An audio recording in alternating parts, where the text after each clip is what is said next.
Welcome back to Dream Scrolls, where we dive deep into gaming's greatest stories. Today, we journey into the Gothic nightmare of Yharnam to explore the rise and fall of one of gaming's most haunting cities. Over the next few hours, we'll uncover the ancient secrets that doomed this metropolis from its very foundations, the hubris of scholars who thought they could harness the power of gods, and the terrible price paid by those who dwelt within its blood-soaked streets. So settle in, get comfortable, and let's begin this epic descent into madness together. In the shadow of Gothic spires and beneath cobblestone streets that have witnessed untold horrors, Yharnam stands as a testament to humanity's endless capacity for both brilliance and folly. This is a city where the line between salvation and damnation has been blurred beyond recognition, where the pursuit of knowledge has led to the most terrible wisdom imaginable. The story we're about to tell spans millennia, from the deepest roots buried in Pthumerian soil to the blood-drunk hunters that would oversee the city's final downfall. It is a tale of discovery and betrayal, of gods and monsters, of healers who became the very plague they sought to cure. To truly understand Yharnam's fate, we must begin not in the Victorian-inspired streets that hunters know so well, but far beneath them. In the vast labyrinth ruins that predate human civilization by eons, the Chalice Dungeons twist and coil beneath Yharnam, like the fevered dreams of sleeping gods. These are all that remain of the Pthumerian Empire, civilization so ancient that their memory has passed into myth. The Pthumerians were not human as we understand the term, though they bore a resemblance to our kind. Tall and gaunt, with skin like pallid parchment and eyes as black as the void between stars, they were a race blessed and cursed by their proximity to beings of incomprehensible power. These beings, which scholars would later call the Great Ones, existed in dimensions beyond human understanding. Their very presence warped reality around them like stones cast into still water. At the heart of Pthumerian society stood their Queen Yharnam herself, a figure of such significance that her very name would echo through history to christen the city that would rise above her buried kingdom. Queen Yharnam was no ordinary ruler, for she had been chosen for a purpose that transcended mortal politics or earthly concerns. She was to be the vessel for a Great One's child, a being that would bridge the gap between the cosmic and the terrestrial. The Pthumerians understood what later civilizations would struggle to grasp. That communion with the Great Ones came at a price that few were willing or able to pay. Based on what we can glean from their ruins and rituals, they built their civilization around this knowledge, creating vast underground cities connected by miles of tunnels and chambers. These structures appear to have served dual purposes, both as places of habitation and as sacred spaces designed to contain and channel the otherworldly energies that flowed from their divine patrons. Blood was sacred to the Pthumerians, but not in the crude manner that would later characterize Yharnam's fall. For them, blood was a medium of communication, a way to share essence and understanding across the vast gulf that separated mortal consciousness from cosmic truth. Queen Yharnam's blood was particularly potent, seen as having been blessed by direct contact with the Great Ones. To receive even a drop of her blood was considered the highest honor their society could bestow. The ritual practices of the Pthumerians were complex affairs involving chalices carved from materials that seemed to exist partially outside normal space and time. These chalices could hold more than mere liquid. They could contain memories, dreams, and fragments of consciousness itself. Through these vessels, the Pthumerians maintained their connection to the cosmic order, ensuring that their civilization remained aligned with forces beyond mortal comprehension. But even the Pthumerians, for all their wisdom and preparation, could not escape the fundamental truth that contact with the Great Ones inevitably leads to change, and change, when it comes from such alien sources, is rarely what mortals would consider beneficial. The evidence of their ultimate fate lies scattered throughout the Chalice Dungeons in the form of twisted creatures that bear only the faintest resemblance to their former selves. The Watchers, those pitiable beings that guard the deepest chambers, were once Pthumerian nobles who underwent transformations too terrible to fully comprehend. Their bodies, elongated and distorted, suggest a process of change that respected neither anatomy nor sanity. They stand eternal vigil over treasures and secrets that perhaps should have remained forever buried, their loyalty to their queen and their civilization transcending death itself. In the deepest levels of the Chalice Dungeons, where the very air seems thick with the weight of eons, you can still find evidence of the Pthumerians' final days.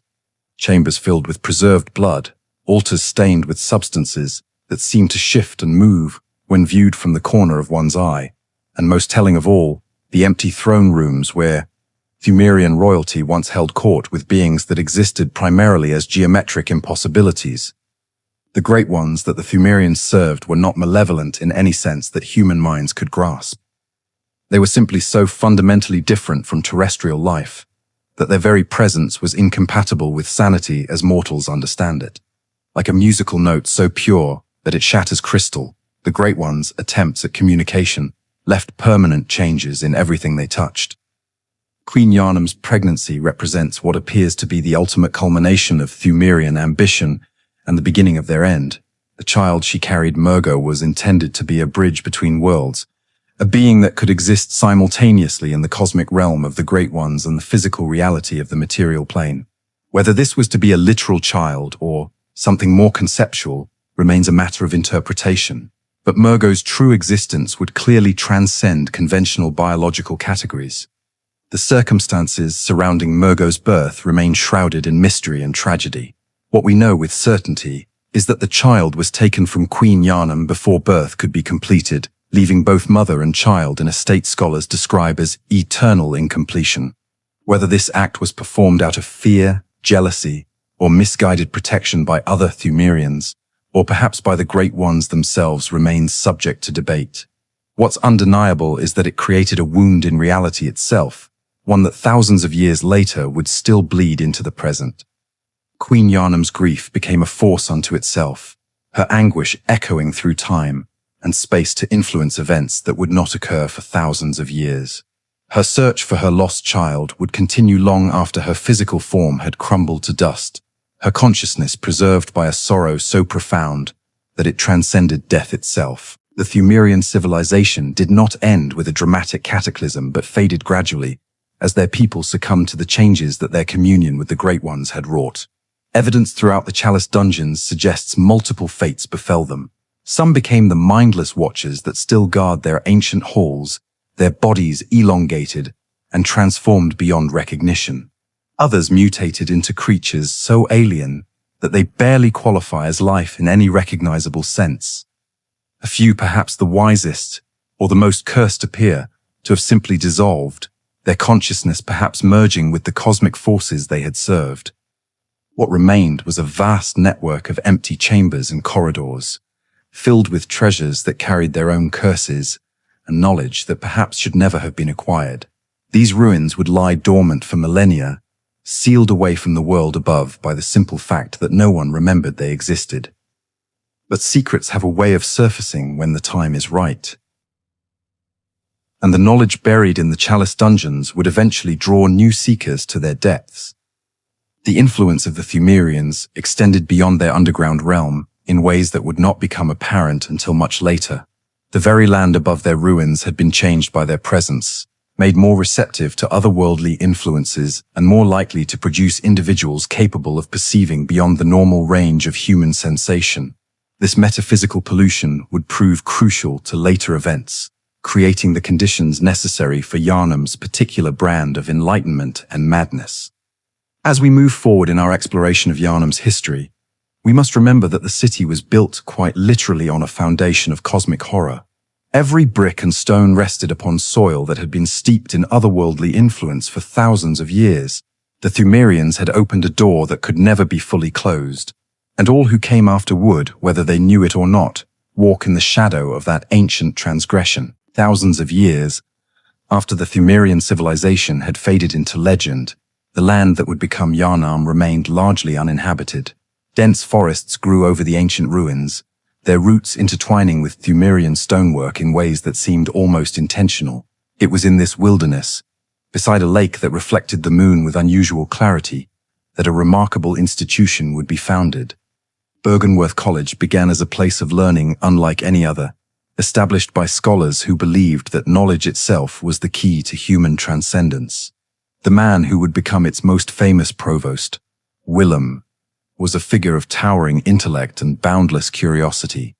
He gathered around him individuals who shared his belief that humanity's next evolutionary step would come not through physical change, but through the expansion of consciousness itself. The college was built in deliberate isolation, far from the political machinations and commercial concerns of established cities.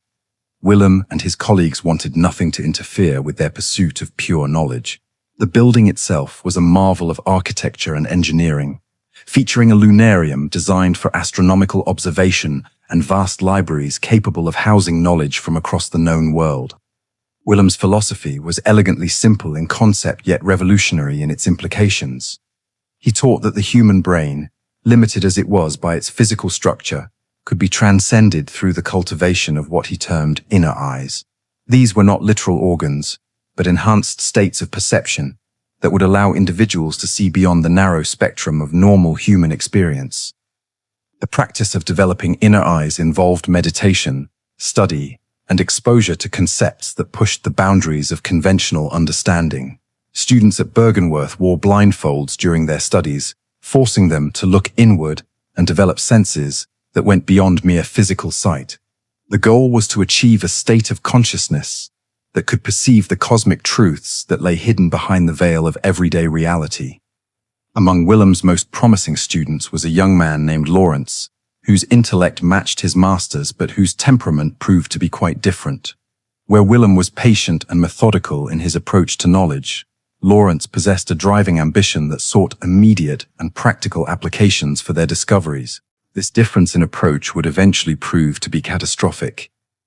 Another student of note was Michaelash, whose brilliant but unstable mind would eventually lead him down paths that even Willem would come to regret. Michaelash's fascination with the nature of nightmares and the boundary between sleeping and waking consciousness made him valuable to the college's research, but his methods were often questionable even by Byrgenwerth's liberal standards. The scholarly community at Byrgenwerth also included individuals like Carol, who possessed the rare ability to transcribe the utterances of great ones into symbols that human minds could comprehend without immediately succumbing to madness. These runes, as they came to be known, were perhaps Byrgenwerth's greatest contribution to human knowledge, providing a way to preserve and share insights that would otherwise be incommunicable. For years, Byrgenwerth thrived as a center of learning and discovery. Students came from across the world to study under Willem and his colleagues, drawn by reports of revolutionary insights into the nature of consciousness and reality. The college's research into astronomy, archaeology, and philosophy pushed the boundaries of human understanding in ways that seemed to promise a golden age of enlightenment. But it was Byrgenwerth's archaeological expeditions that would ultimately seal its fate and the fate of Yharnam itself. The scholars had become aware of ancient ruins in the area structures that predated any known civilization and seemed to have been built according to architectural principles that defied conventional understanding. Willem's insatiable curiosity drove him to organize expeditions into these underground chambers, despite warnings from local inhabitants who spoke of curses and madness associated with the deep places. The first expedition into what would later be known as the Chalice Dungeons was a revelation that changed everything. The scholars found themselves in vast chambers carved from stone that seemed to absorb light rather than reflect it. The architecture was impossible, featuring angles that hurt to look at and proportions that suggested the builders had operated according to geometric principles unknown to human mathematics. More disturbing than the architecture were the inhabitants they encountered, creatures that had once been recognizably humanoid but had undergone transformations that seemed to follow no earthly biological principles. These beings, later identified as surviving Pthumerians, moved through their ancient halls with purposes that remained incomprehensible to human observers. But the most significant discovery was the substance that the Pthumerians had left behind in carefully preserved quantities throughout their realm. This liquid, which the scholars would name the Old Blood, possessed properties that seemed to violate every known law of medicine and biology. Small quantities could heal wounds that should have been fatal, restore strength to the dying, and grant physical capabilities that far exceeded normal human limits. Willem's response to the discovery of the Old Blood was characteristically cautious. His years of study had taught him that power without understanding was invariably dangerous, and the Old Blood represented power on a scale that human civilization had never encountered. He instituted strict protocols for its study, limiting exposure to small quantities and requiring extensive observation periods for anyone who came into contact with it. Laurence, however, saw in the Old Blood an opportunity that transcended Willem's careful academic approach. Here was a substance that could revolutionize human existence, providing healing and enhancement on a scale that could eliminate suffering and transform humanity into something greater than it had ever been.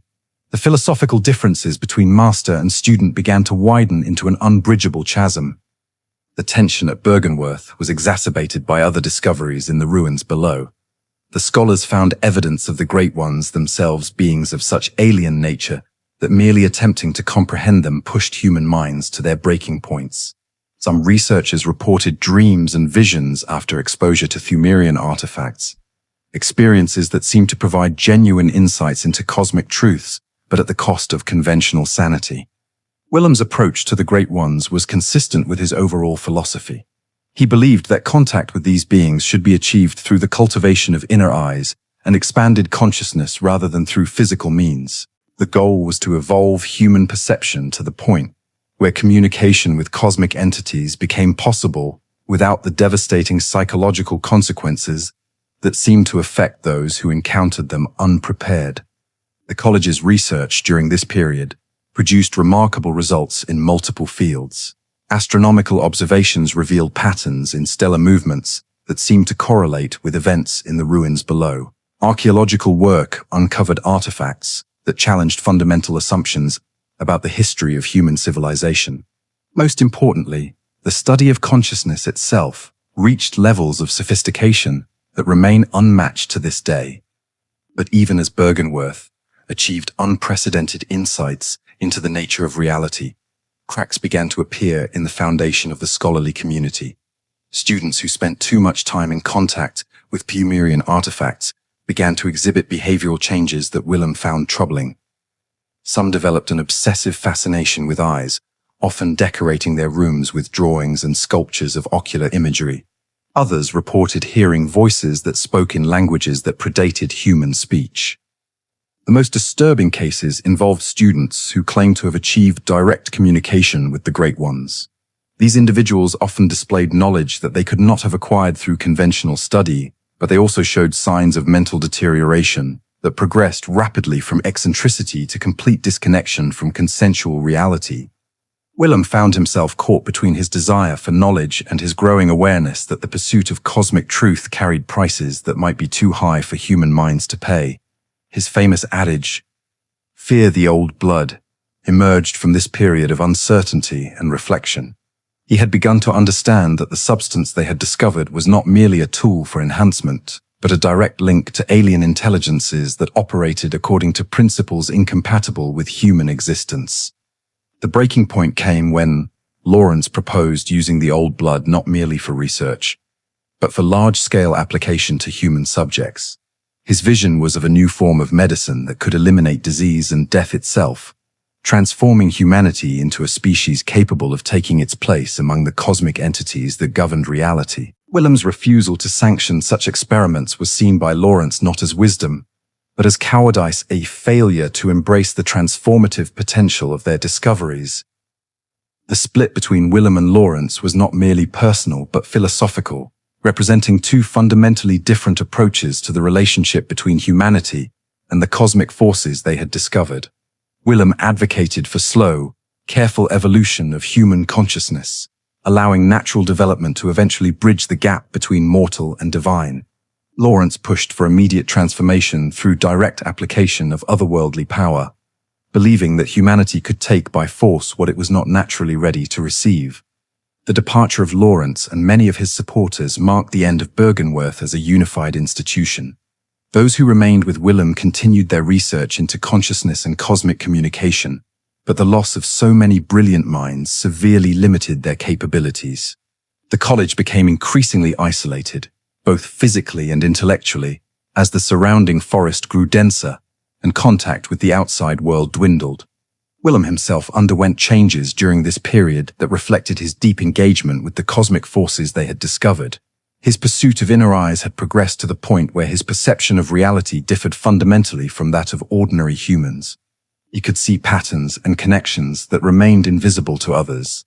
But this enhanced perception came at the cost of his ability to relate to conventional human concerns. The provost's gradual transformation into something more than human, but less than a great one, represented both the triumph and the tragedy of Byrgenwerth's research. He had achieved a level of cosmic awareness that few beings in history had ever approached, but this achievement had isolated him from the very humanity he had sought to elevate. His final years were spent in solitary contemplation beside the lake that had inspired his initial research, watching for signs and portents that only he could perceive. The legacy of Byrgenwerth extended far beyond its physical existence as an institution of learning. The knowledge and techniques developed within its walls would influence events throughout the region for generations to come. More importantly, the philosophical divide between Willem's approach and Laurence's would manifest in the various factions that would struggle for control over Yharnam's destiny. As we shall see, the departure of Laurence from Byrgenwerth was not an ending, but a beginning, the first step in a chain of events that would lead to the rise of the most powerful religious institution in human history, and ultimately, to the damnation of an entire city. The seeds of Yharnam's greatness and its destruction were planted in the halls of Byrgenwerth, nurtured by minds brilliant enough to unlock cosmic secrets, but perhaps not wise enough to understand their true implications. When Laurence departed from Byrgenwerth, he carried with him more than just philosophical differences with his former master. He possessed samples of the old blood, detailed notes on its properties, and most importantly, a vision of how this miraculous substance could transform human civilization. The institution he would found would become the most powerful force in Yharnam's history, a religious organization that combined genuine healing with hidden horrors in ways that would define the city's character for centuries to come. The healing church did not emerge overnight, but grew gradually from Laurence's early experiments with blood-based medicine.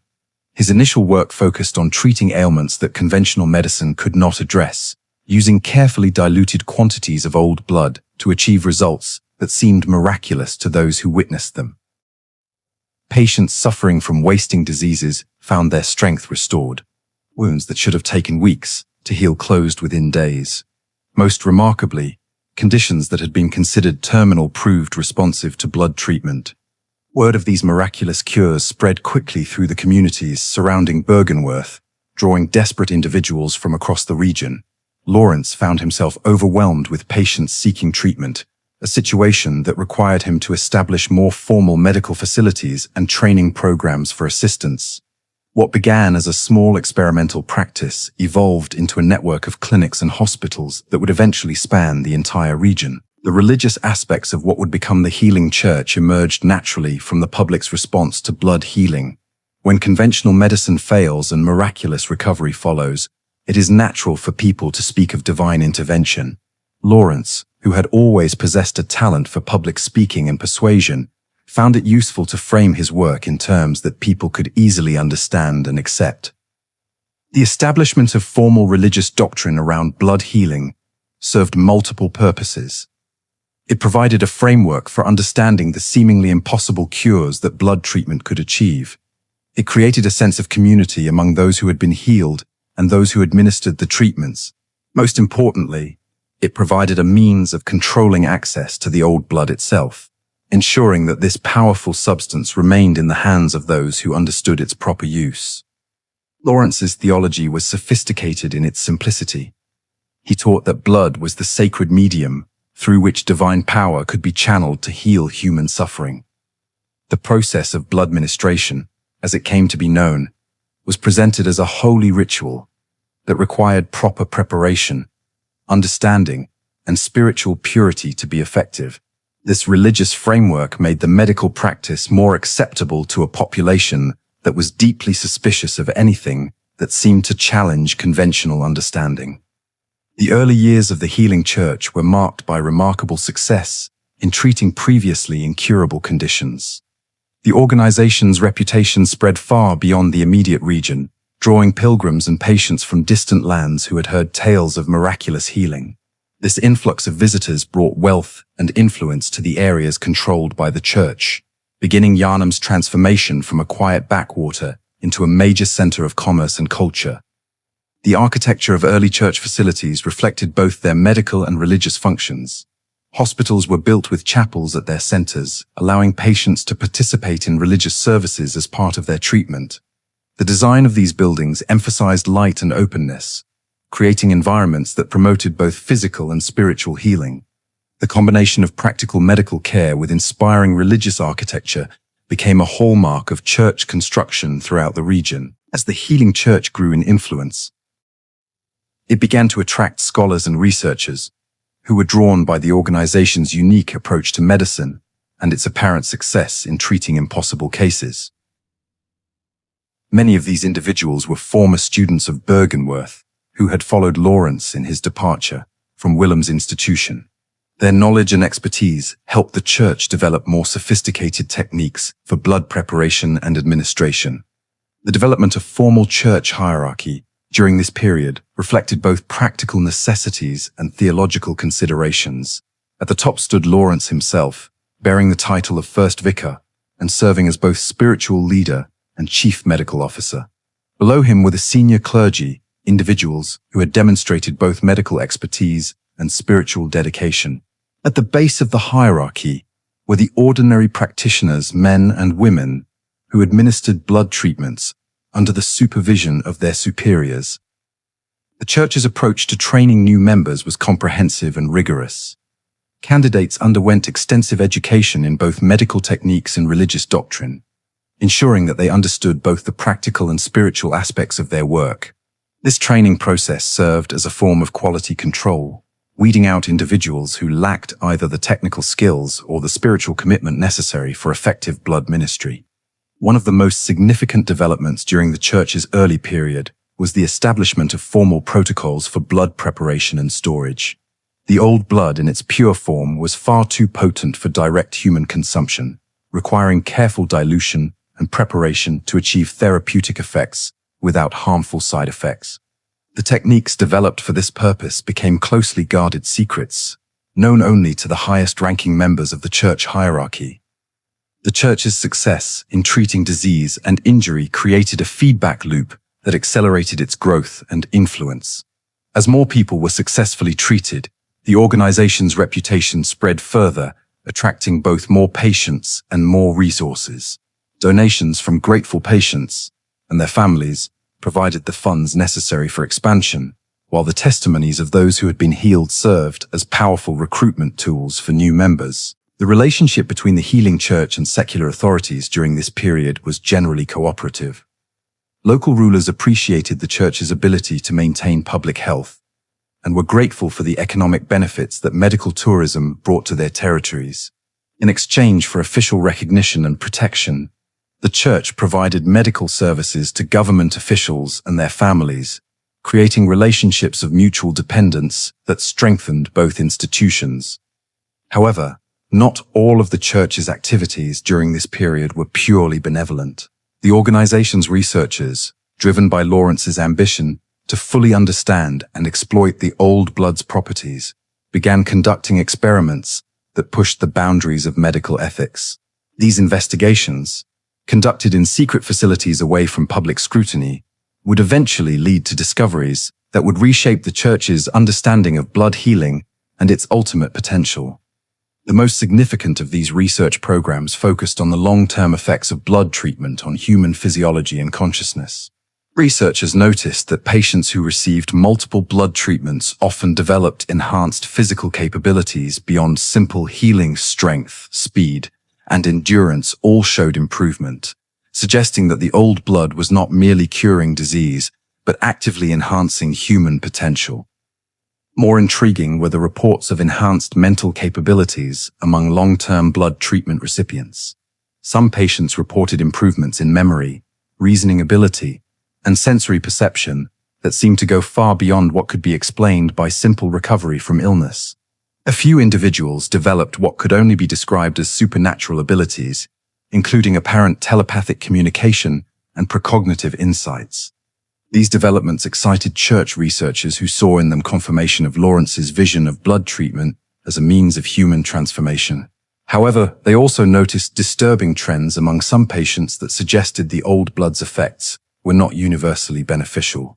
A small percentage of individuals who received blood treatment developed what researchers initially termed blood sickness, a condition characterized by increased aggression, loss of rational thought, and physical changes that defied medical explanation. The Church's initial response to blood sickness was to classify it as a rare complication of treatment, similar to allergic reactions that occasionally occurred with conventional medicines. Protocols were developed for identifying and isolating affected individuals, with the goal of studying the condition and developing treatments for it. These early cases were kept strictly confidential to avoid panic among the general population. The theological implications of blood sickness presented significant challenges for church doctrine. If blood treatment was truly divine in nature, how could it produce effects that seemed demonic? Laurence addressed this problem by developing a complex theological framework that explained negative reactions as evidence of spiritual impurity in the affected individuals. According to this interpretation, those who developed blood sickness were being revealed as inherently corrupt, their true natures exposed by contact with sacred blood. This theological explanation served multiple purposes for the Church. It preserved the divine status of blood treatment while providing a justification for harsh measures against those who suffered negative reactions. It also created a powerful incentive for church members to maintain high standards of spiritual purity, since any deviation might be interpreted as evidence of susceptibility to blood sickness. The development of church doctrine during this period was influenced not only by practical considerations, but also by Laurence's ongoing correspondence with his former colleagues at Byrgenwerth. Despite their philosophical differences, he maintained contact with Willem and others, sharing information about blood treatment research, while carefully concealing the more disturbing aspects of what they were discovering. Willem's warnings about the dangers of the old blood became more urgent as reports of blood sickness increased. His letters to Laurence expressed growing concern about the long-term consequences of widespread blood treatment, predicting that the benefits being achieved in the short term would eventually be overshadowed by catastrophic side effects. These warnings were largely dismissed by church leadership, who viewed Willem's caution as evidence of his failure to fully embrace the transformative potential of their discoveries. The tension between Byrgenwerth and the healing church during this period reflected deeper philosophical questions about the nature of human improvement and the acceptable costs of progress. Willem advocated for gradual, careful evolution guided by enhanced consciousness and spiritual development. Laurence pushed for rapid transformation through direct biological intervention, believing that humanity could achieve godlike status through the proper application of otherworldly power. As the healing church continued to grow in influence and power, it began to attract the attention of other organizations and institutions throughout the region. Some sought partnership and cooperation, hoping to benefit from the church's medical expertise. Others viewed the organization with suspicion, concerned about its growing influence and the secretive nature of its research activities. The church's response to external scrutiny was to become increasingly insular and protective of its secrets. Access to church facilities was restricted to members and approved visitors. Information about blood treatment techniques was classified as sacred knowledge, available only to those who had demonstrated appropriate levels of commitment and trustworthiness. This secrecy, while protecting the church's interests, also created an atmosphere of mystery and suspicion that would eventually contribute to its downfall. The expansion of church influence during this period laid the groundwork for what would become the city of Yharnam itself.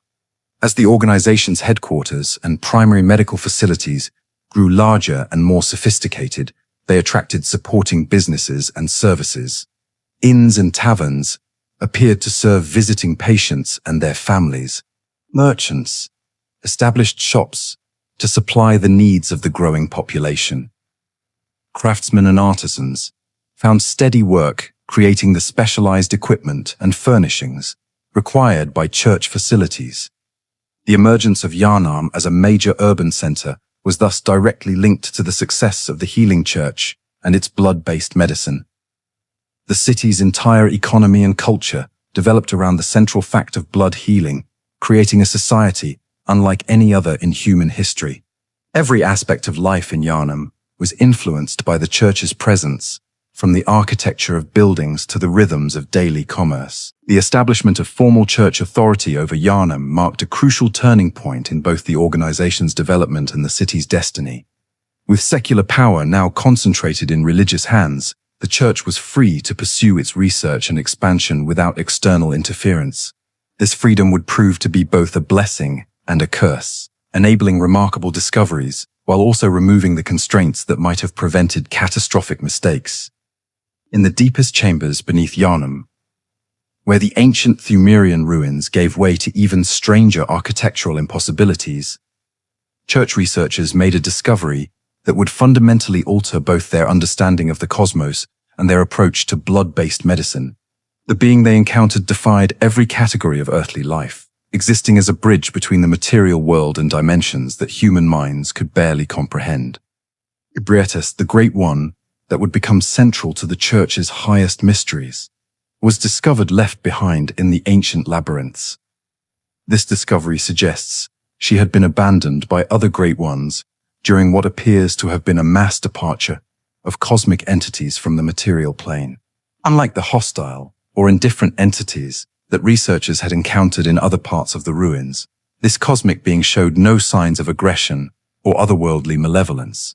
The evidence points to Ebrietas being found in what the scholars termed the land of Isis, accessed through the great Isis chalice brought to the surface after Byrgenwerth's schism. The physical form of Ebrietas challenged every assumption about what constituted life in the conventional sense. Part mineral, part organic, part energy, the Great One existed as a constantly shifting amalgamation of properties that seemed to follow no earthly biological principles. Its appearance varied depending on the observer's mental state and level of consciousness, appearing sometimes as a magnificent celestial entity radiating benevolent power, other times as a grotesque amalgamation of alien anatomical structures that hurt to contemplate directly. The church researchers who first encountered Ebrietas were members of an elite group that would eventually become known as the Choir, the highest-ranking investigators within the organization's hierarchy. These individuals had been selected not only for their intelligence and dedication, but also for their apparent ability to maintain psychological stability when exposed to otherworldly phenomena. Even so, the discovery of Ebrietas pushed several of them beyond their limits of comprehension. Initial contact with the Great One was achieved through a combination of careful approach techniques, developed through previous encounters with Pthumerian artifacts, and pure intuitive breakthrough by individuals whose minds had been opened through extensive blood treatment. The entity seemed to communicate not through conventional speech but through direct transmission of concepts and emotions that bypassed normal sensory channels entirely. The knowledge that Ebrietas shared with the church researchers was both magnificent and terrifying in its scope. The Great One revealed aspects of cosmic structure and divine purpose that made human civilization seem like a brief flicker in an eternal darkness. It spoke of cycles within cycles, of intelligences so vast that entire galaxies served as their thoughts, and of purposes that operated on timescales that rendered human history insignificant. More practically, Ebrietas provided detailed information about the true nature of the old blood and its relationship to the cosmic order. The substance that the church had been using for its healing programs was revealed to be not merely the blood of alien entities, but a medium through which consciousness itself could be transmitted and transformed. Each dose of old blood carried fragments of cosmic awareness that gradually accumulated in human subjects, slowly altering their fundamental nature. This revelation explained many of the phenomena that church researchers had observed but not fully understood. The enhanced capabilities developed by long-term blood treatment recipients were the result of their consciousness being gradually attuned to cosmic frequencies. The blood sickness that affected some individuals represented a form of rejection response, occurring when human minds proved unable to integrate the alien awareness being introduced into their systems. The establishment of formal communion between the church and Ebrietas marked the beginning of a new phase in the organization's development. The knowledge provided by the Great One enabled the development of more sophisticated blood treatment techniques, including methods for preparing individuals to better tolerate the consciousness-altering effects of old blood. These advances dramatically reduced the incidence of blood sickness, while increasing the beneficial effects of treatment. The theological implications of direct contact with a Great One were profound for an organization that had built its doctrine around the divine nature of blood healing. Ebrietas provided living proof that the Church's claims about the sacred source of their healing power were not merely metaphorical but literally true. The old blood was indeed divine in nature, originating from beings that operated on levels of existence far above human understanding. However, the relationship with Ebrietas also introduced complications that would prove increasingly problematic as time progressed. The Great One's alien nature meant that its guidance, while genuinely well-intentioned, was often impossible for humans to fully comprehend or safely implement. Instructions that seemed clear when received from Ebrietas frequently proved to have implications that became apparent only after irreversible actions had been taken. The choir, as the church members most directly involved with Ebrietas, underwent changes that set them apart from the rest of the organization. Extended exposure to the Great One's influence enhanced their intellectual capabilities and cosmic awareness, but also isolated them from conventional human concerns. They began to see ordinary church members, and humanity in general, from a perspective increasingly similar to Ebrietas' own, viewing mortal concerns as transient and ultimately insignificant. The knowledge provided by Ebrietas enabled the Church to establish more sophisticated facilities for blood research and treatment. The construction of the Upper Cathedral Ward, a complex of buildings designed according to architectural principles that incorporated cosmic geometry suggested by the Great One, provided spaces where advanced research could be conducted under optimal conditions.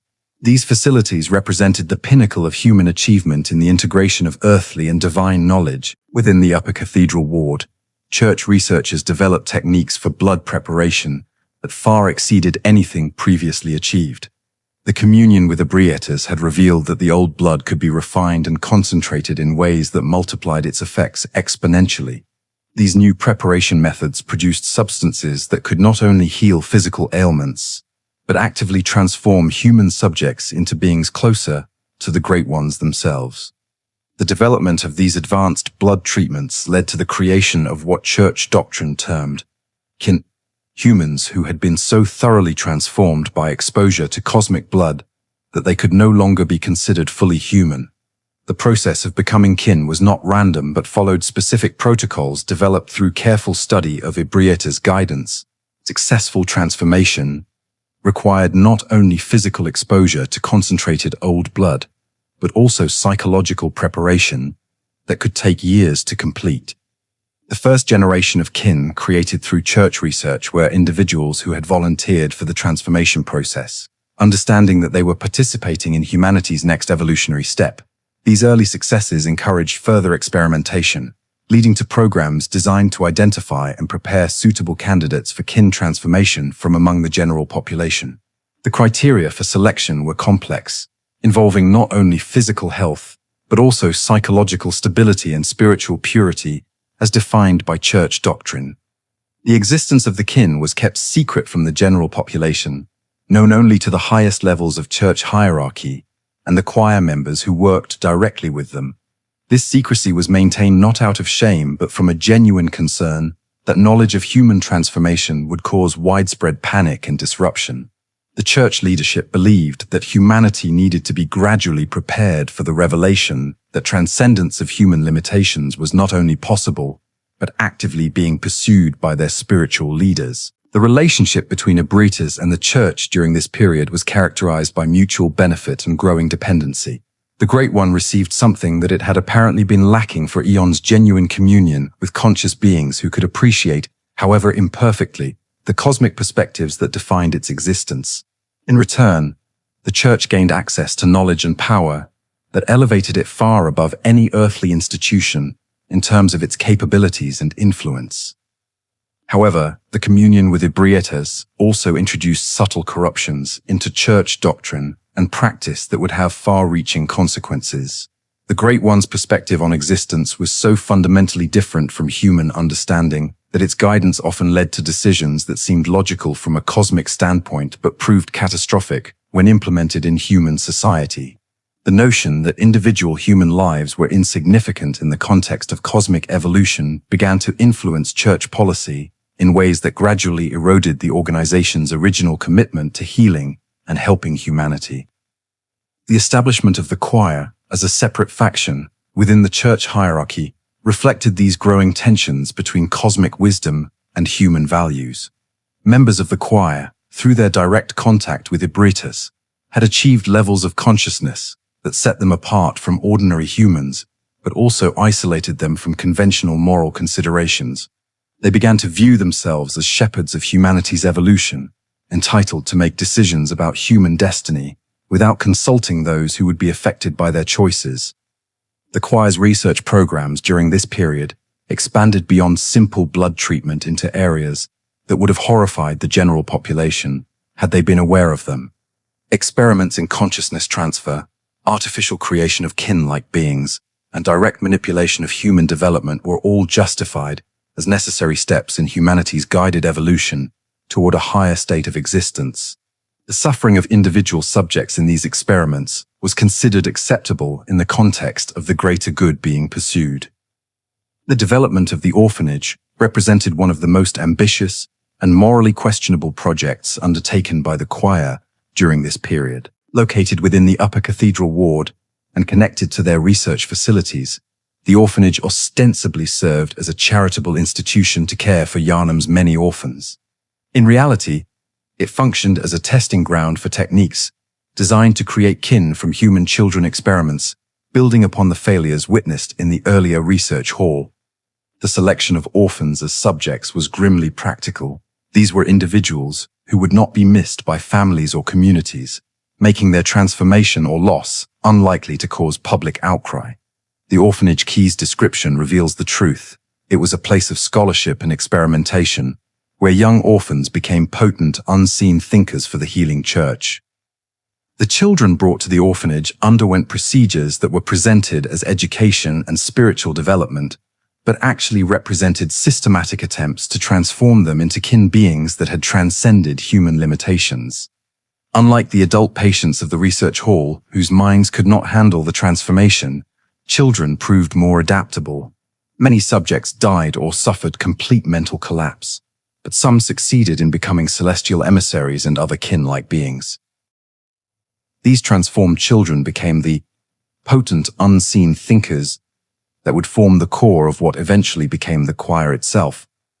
The theological justification for these experiments was complex and sophisticated, drawing on the deepest aspects of church doctrine about the nature of divine purpose and human destiny. The choir argued that traditional concepts of individual rights and protections were meaningless in the context of cosmic evolution. Their research was reframing humanity's role in the universe, transforming the species from passive recipients of divine grace into active participants in the cosmic order.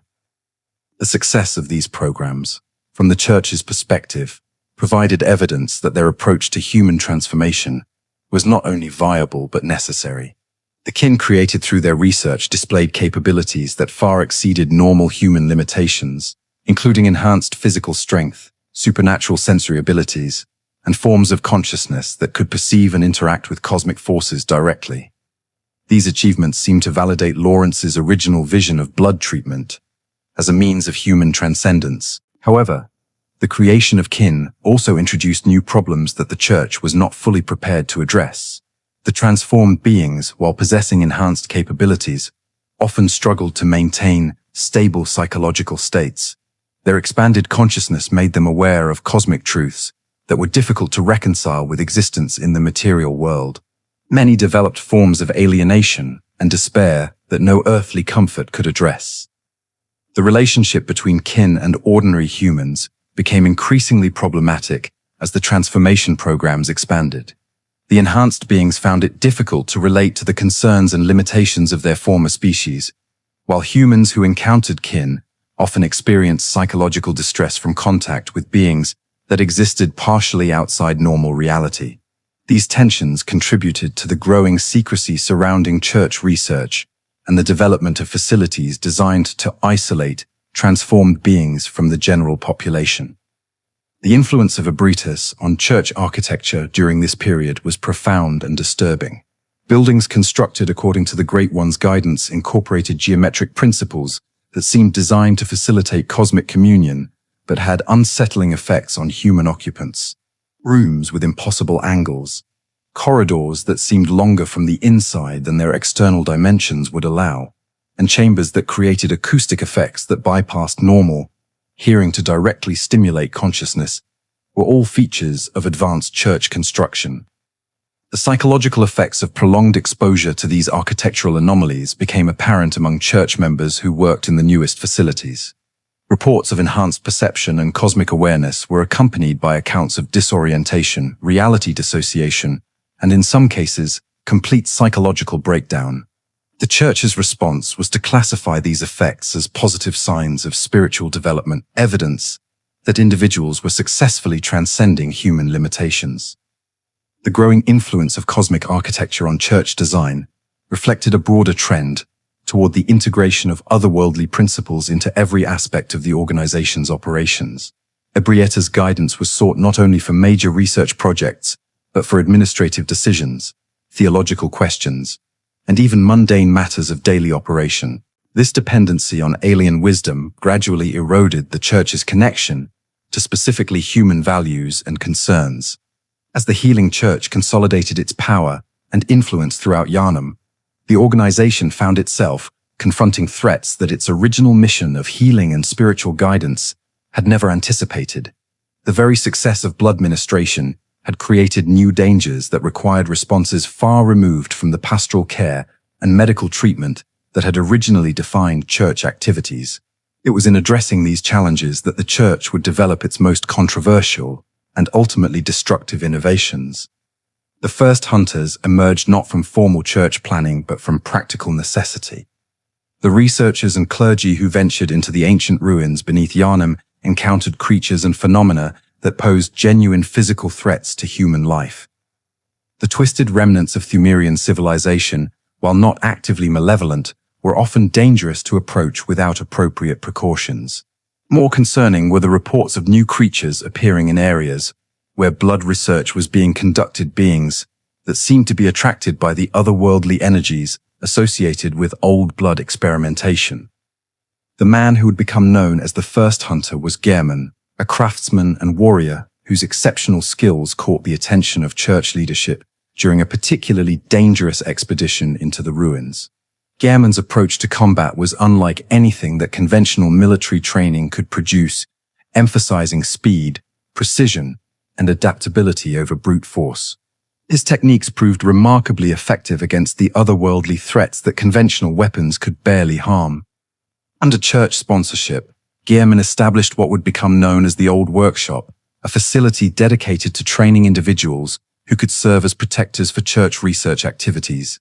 The workshop's approach to hunter development was revolutionary, combining traditional martial arts with techniques specifically designed for combat against supernatural opponents. Students learned not only how to fight, but how to think and move in ways that could counter threats that operated according to non-human logic. The weapons developed within the Old Workshop reflected Yharnam's understanding that conventional arms were inadequate for the challenges that hunters would face. The famous trick weapons that became the hallmark of hunter combat were engineering marvels that could transform to meet different tactical requirements.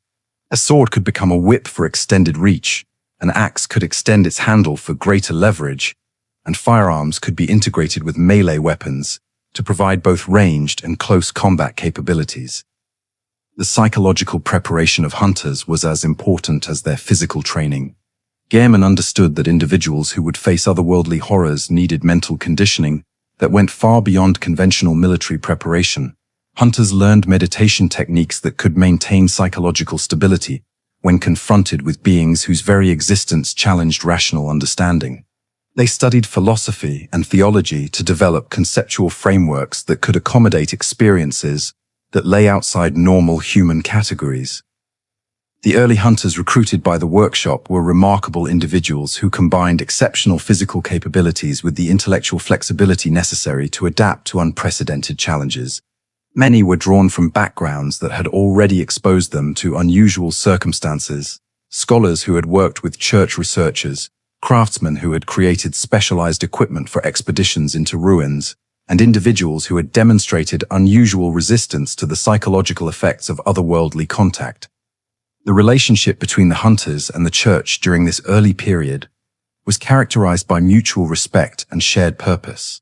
The hunters provided protection and investigation services that enabled church research to proceed safely, while the church provided resources and institutional support that allowed the workshop to develop its training programs. Both organizations shared the belief that they were participating in humanity's advancement toward a higher form of existence. However, the development of hunter capabilities was accelerated dramatically by the introduction of blood treatment into their training regimens. Church researchers working closely with Yharnam developed protocols for enhancing hunter abilities through carefully controlled exposure to old blood. The results exceeded even the most optimistic projections, producing individuals whose physical capabilities bordered on the superhuman. Blood-enhanced hunters displayed strength sufficient to wield weapons that would be impossible for ordinary humans to lift, much less use effectively in combat. Their speed and reflexes were enhanced to levels that made them blurs of motion in battle.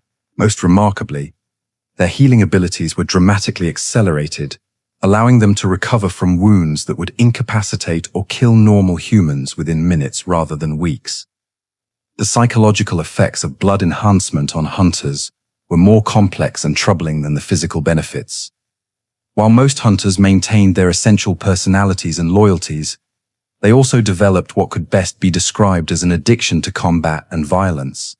The enhanced capabilities that blood treatment provided seemed to create a psychological need to test and use those abilities, leading hunters to seek out increasingly dangerous challenges. This combat addiction was initially seen as a beneficial side effect of hunter enhancement, providing motivation for individuals to actively seek out and eliminate threats to church operations. However, Yharnam and other workshop leaders began to notice disturbing patterns among long-term blood-enhanced hunters. Some developed an apparent inability to function normally when not engaged in combat, showing signs of restlessness and agitation that could only be relieved through violent activity. More concerning were reports of hunters who had begun to lose their ability to distinguish between legitimate threats and innocent bystanders. The psychological changes associated with blood enhancement seemed to gradually erode the moral and ethical constraints that normally governed human behavior. Hunters who had once been model citizens showed increasing willingness to use violence to solve problems that could be addressed through negotiation or other peaceful means. The workshop's response to these problems was to develop more sophisticated screening and training programs designed to identify individuals who were particularly susceptible to the negative psychological effects of blood enhancement. They also implemented regular psychological evaluations for active hunters, with protocols for removing individuals who showed signs of dangerous instability from active duty. However, these measures proved inadequate to address the fundamental problem that blood enhancement seemed to create. The consciousness-altering effects of old blood were not merely side effects that could be managed through proper training and monitoring. They represented fundamental changes in human psychology that were incompatible with the values and behaviors that the Church ostensibly sought to preserve and protect.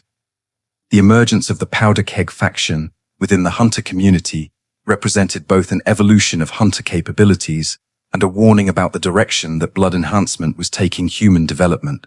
Led by individuals who had undergone extensive blood treatment, the Powder Kegs developed combat techniques and weapons that emphasized maximum destructive potential over precision or restraint. The Powder Keg approach to weapon development reflected their enhanced physical capabilities and their altered psychological priorities. Their signature weapons were oversized and overpowered compared to traditional hunter equipment, designed to inflict massive damage against large and powerful opponents. The stake driver, cannon, and other Powder Keg innovations required superhuman strength to wield effectively, but could destroy threats that conventional hunter weapons could not seriously damage. The tactical philosophy of the Powder Kegs was similarly extreme, emphasizing overwhelming force and aggressive assault over the careful, precise approaches favored by traditional hunters. They developed techniques for attacking large groups of enemies simultaneously, using explosive devices and area effect weapons to clear entire sections of hostile territory. Their methods were undeniably effective, but also caused extensive collateral damage to the environments where they operated. The relationship between the Powder Kegs and the main church hierarchy was complicated by their increasingly independent approach to operations. While they remained nominally under church authority, the Powder Kegs often acted according to their own judgment about what constituted appropriate responses to threats. Their willingness to use extreme measures without seeking authorization created tensions with church leaders who were concerned about public relations and political consequences. These tensions came to a head during what would later be known as the Old Yharnam incident, a catastrophe that would forever change the relationship between the church, the hunters, and the general population of Yharnam. The event began with reports of an outbreak of blood sickness in the older sections of the city, areas where the population had been among the earliest recipients of blood treatment and where the concentration of enhanced individuals was highest. The initial church response to the Old Yharnam outbreak was to implement standard quarantine procedures, isolating the affected areas and providing medical treatment to individuals showing symptoms of blood sickness.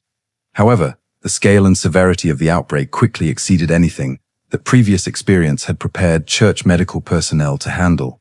The number of affected individuals grew exponentially, and their symptoms proved resistant to all conventional treatments. More alarming than the spread of blood sickness was the nature of the transformation that affected individuals underwent. Rather than simply becoming ill, they began to change in ways that challenged fundamental assumptions about human biology and psychology. Physical alterations included dramatic increases in size and strength, development of claws and fangs, and changes in posture and movement that made them resemble wild animals more than human beings. The psychological changes were even more disturbing. Affected individuals lost their ability to communicate through speech, expressing themselves only through growls, howls, and other animalistic sounds. They showed no recognition of family members or friends, treating all other humans as either threats to be attacked or prey to be hunted. Most horrifying of all, they displayed an insatiable hunger for human flesh and blood that drove them to cannibalistic violence. The church's initial attempts to contain the outbreak through medical intervention proved completely ineffective. The transformed individuals, who came to be known as beasts, showed no response to any available treatments. More problematically, they proved to be highly infectious, with the beast transformation spreading to anyone who was seriously injured by an already transformed individual. The quarantine measures that had been intended to contain the outbreak became traps that concentrated potential victims with active threats. As the situation in Old Yharnam deteriorated beyond any possibility of medical solution, church leadership made the decision to deploy hunter forces to address the crisis through violent means. The reasoning was that the transformed individuals were no longer truly human and therefore fell outside the moral constraints that normally govern church policy toward the population. If the beast outbreak could not be cured, it could at least be contained through the elimination of infected individuals. The hunter response to the Old Yharnam crisis was swift and devastating. Teams of blood-enhanced hunters entered the quarantined areas with orders to eliminate all transformed individuals and secure the area against further spread of the infection. The operation was planned as a surgical strike that would remove the immediate threat while minimizing damage to the surrounding city. However, the reality of the hunter operation proved far more complex and morally problematic than church planners had anticipated. The boundary between transformed and normal individuals was not always clear, particularly in the early stages of infection when physical changes were subtle and psychological alterations were not immediately apparent. Hunters operating under combat conditions were forced to make split-second decisions about who represented a threat and who could be safely spared. The psychological effects of blood enhancement on the hunters themselves became a major factor in the operation's escalation beyond its original parameters. The combat addiction and reduced empathy that characterized blood-enhanced individuals made them more likely to interpret ambiguous situations as threats requiring violent response. The presence of genuinely dangerous beasts in the area created a psychological environment where extreme caution seemed justified. The Powder Keg faction played a particularly destructive role in the Old Yharnam operation. Their preference for overwhelming force and area effect weapons led them to employ tactics that made no distinction between confirmed threats and potential victims. Explosive devices and incendiary weapons were used to clear entire buildings and city blocks, eliminating both beasts and any human survivors who might have been hiding in the affected areas. The decision to burn Old Yharnam was made by Powder Keg leadership without consultation with church authorities or consideration of alternatives. From their perspective, fire was simply the most effective tool for ensuring that the beast infection could not spread beyond the quarantined area. The fact that many normal humans would die in the flames was regrettable, but acceptable given the scale of the threat being addressed. The burning of Old Yharnam lasted for days, creating a pillar of smoke that could be seen throughout the region. The fires consumed not only the infected areas but spread to sections of the city that had shown no signs of beast transformation. Thousands of people died, including many who had never received blood treatment and therefore posed no risk of transformation. The operation that had been intended to save Yharnam from the beast scourge had instead destroyed a significant portion of the city and its population. While the healing church pursued its vision of human transcendence through blood ministration and communion with Ebrietas, another faction within Yharnam's intellectual community developed an alternative approach to achieving contact with the cosmic forces that governed reality. The School of Mensis, though nominally affiliated with the church hierarchy, operated according to principles that were far more radical and dangerous than anything that even the choir was willing to sanction. The School of Mensis emerged from the academic traditions of Byrgenwerth, drawing on research methodologies and philosophical frameworks that predated the healing church's rise to power. Its founder and leader, Michaelash, had been one of Willem's most brilliant students, possessing an intellect that combined genuine insight with an unstable creativity that pushed the boundaries of rational investigation. His departure from Byrgenwerth had been motivated not by disagreement with Willem's caution, but by impatience with the slow pace of traditional scholarly research. Michaelash's approach to cosmic contact was fundamentally different from the church's emphasis on blood-based communion, where the church sought to gradually transform human consciousness through controlled exposure to otherworldly influences. The School of Mensis pursued direct psychological contact with great ones through the manipulation of dream states and nightmare experiences. Their research was based on the theory that human consciousness, when properly prepared and directed, could transcend its physical limitations and achieve communication with entities that existed primarily in non-material dimensions. The theoretical foundation of Mensis research drew heavily on Pthumerian artifacts and texts that had been discovered in the deepest levels of the ruins beneath Yharnam. These materials suggested that the ancient civilization had developed techniques for consciousness projection that allowed their scholars to travel mentally through dimensions that were inaccessible to physical exploration. The Pthumerians had apparently used these methods to establish their original contact with the Great Ones, creating the relationship that had defined their entire civilization. However, the Pthumerian texts also contained warnings about the dangers of consciousness projection that Michaelash and his colleagues chose to interpret as challenges to be overcome, rather than cautions to be heeded. The ancient scholars had written extensively about the risks of mental dissolution, temporal displacement, and permanent psychological fragmentation that could result from improperly conducted projection experiments. These warnings were dismissed by the School of Mensis as evidence of Pthumerian technical limitations rather than fundamental constraints on human consciousness. The practical research conducted by the School of Mensis involved techniques that pushed human psychology to its absolute limits and beyond. Subjects were exposed to sensory deprivation, hallucinogenic substances derived from otherworldly sources, and psychological conditioning that was designed to break down the normal boundaries between conscious and unconscious mental processes. The goal was to create individuals whose consciousness could navigate the bizarre geometries of dream space and maintain coherent communication with entities encountered there. The facilities constructed by the School of Mensis for their research were architectural marvels that incorporated principles derived from Pthumerian designs and enhanced through consultation with entities contacted during preliminary projection experiments. The buildings featured chambers with impossible spatial relationships, corridors that seemed to extend infinitely in directions that mathematical analysis could not account for, and rooms where the normal laws of physics appeared to operate according to modified parameters. The most significant architectural achievement of the School of Mensis was the construction of what they termed the Nightmare Lecture, building a structure that existed partially in normal space and partially in the dimension of dreams and nightmares. This facility allowed researchers to conduct experiments that bridged the gap between physical and psychological reality, creating controlled environments where consciousness could be studied under conditions that were impossible to achieve through conventional means. The student body of the School of Mensis was recruited from individuals who had demonstrated unusual psychological resilience and intellectual flexibility. Many were refugees from other institutions who had been rejected for their unconventional ideas or dangerous experimental approaches. The school provided them with resources and freedom to pursue research that was too radical for more conservative academic institutions, creating a community of scholars united by their willingness to pursue knowledge regardless of personal risk.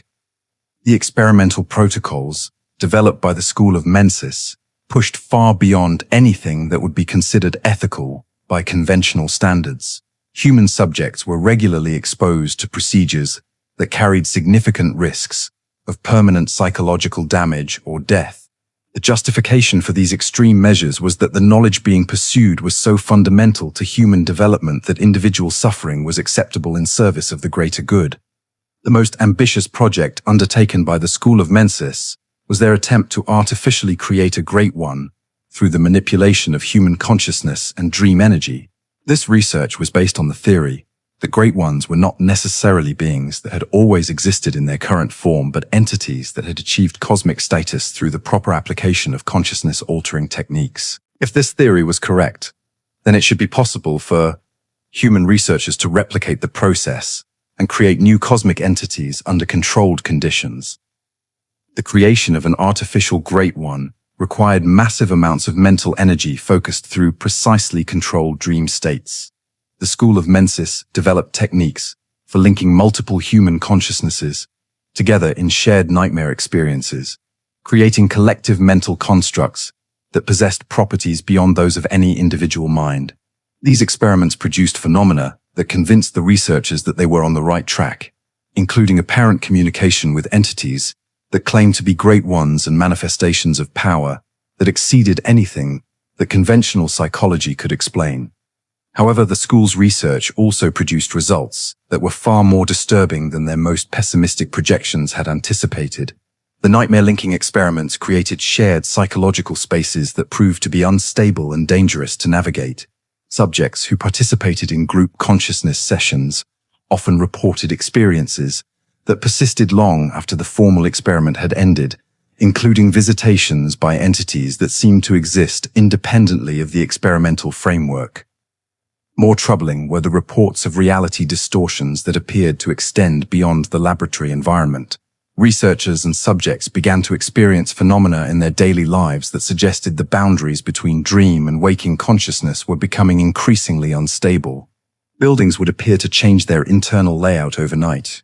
People would report conversations with individuals who could not be found when sought, and time itself seemed to flow differently in areas where intensive research was being conducted. The psychological toll on School of Mensis personnel was severe and became progressively worse as their research advanced. Many researchers developed forms of insomnia that no medical treatment could address, accompanied by waking hallucinations that made it impossible for them to distinguish between perception and imagination. Others suffered from what could only be described as temporal displacement, experiencing events out of sequence or finding themselves in situations that they had no memory of entering. The psychological toll on School of Mensis personnel was severe and became progressively worse as their research advanced. Many researchers developed forms of insomnia that no medical treatment could address, accompanied by waking hallucinations that made it impossible for them to distinguish between perception and imagination.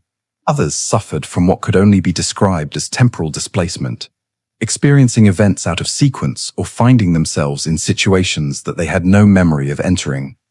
Michael Ash himself underwent changes during this period that reflected the extreme nature of the research he was directing. His consciousness became increasingly focused on the dream dimension, with periods where he seemed to be more present in nightmare space than in physical reality.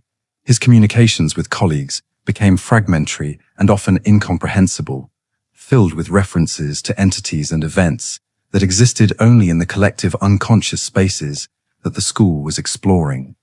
The culmination of School of Mensis research came with their successful creation of what they believed to be an artificial Great One through the ritual sacrifice of their entire research community.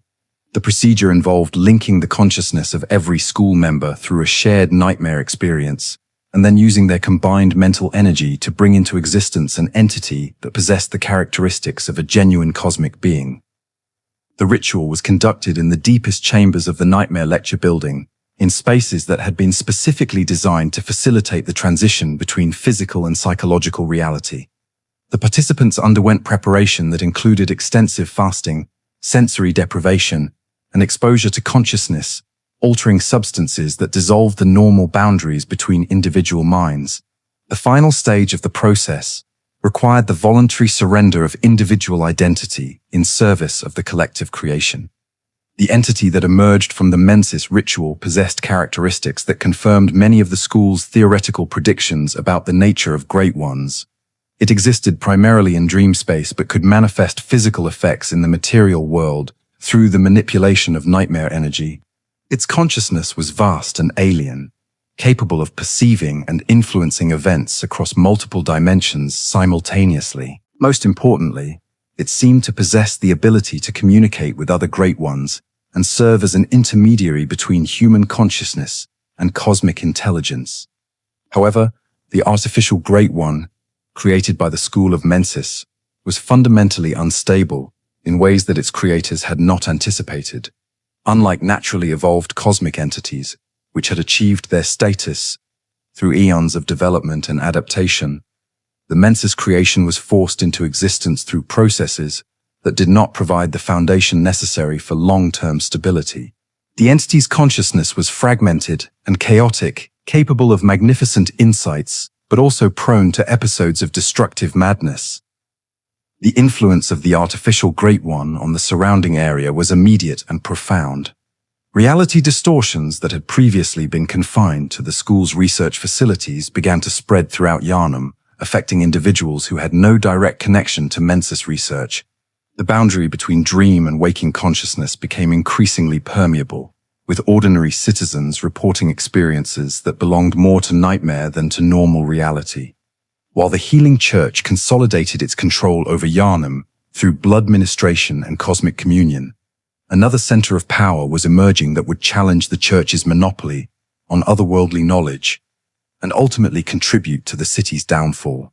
Cainhurst Castle, an ancient fortress that had stood for centuries in the windswept highlands beyond Yharnam's borders, became the seat of a noble house whose pursuit of blood-based enhancement would take a radically different path from the Church's approach.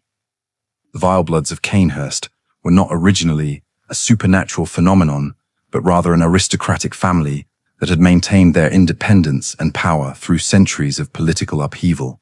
The castle itself was a marvel of medieval architecture, featuring soaring towers and vast halls that spoke to the wealth and influence that the noble house had accumulated over generations.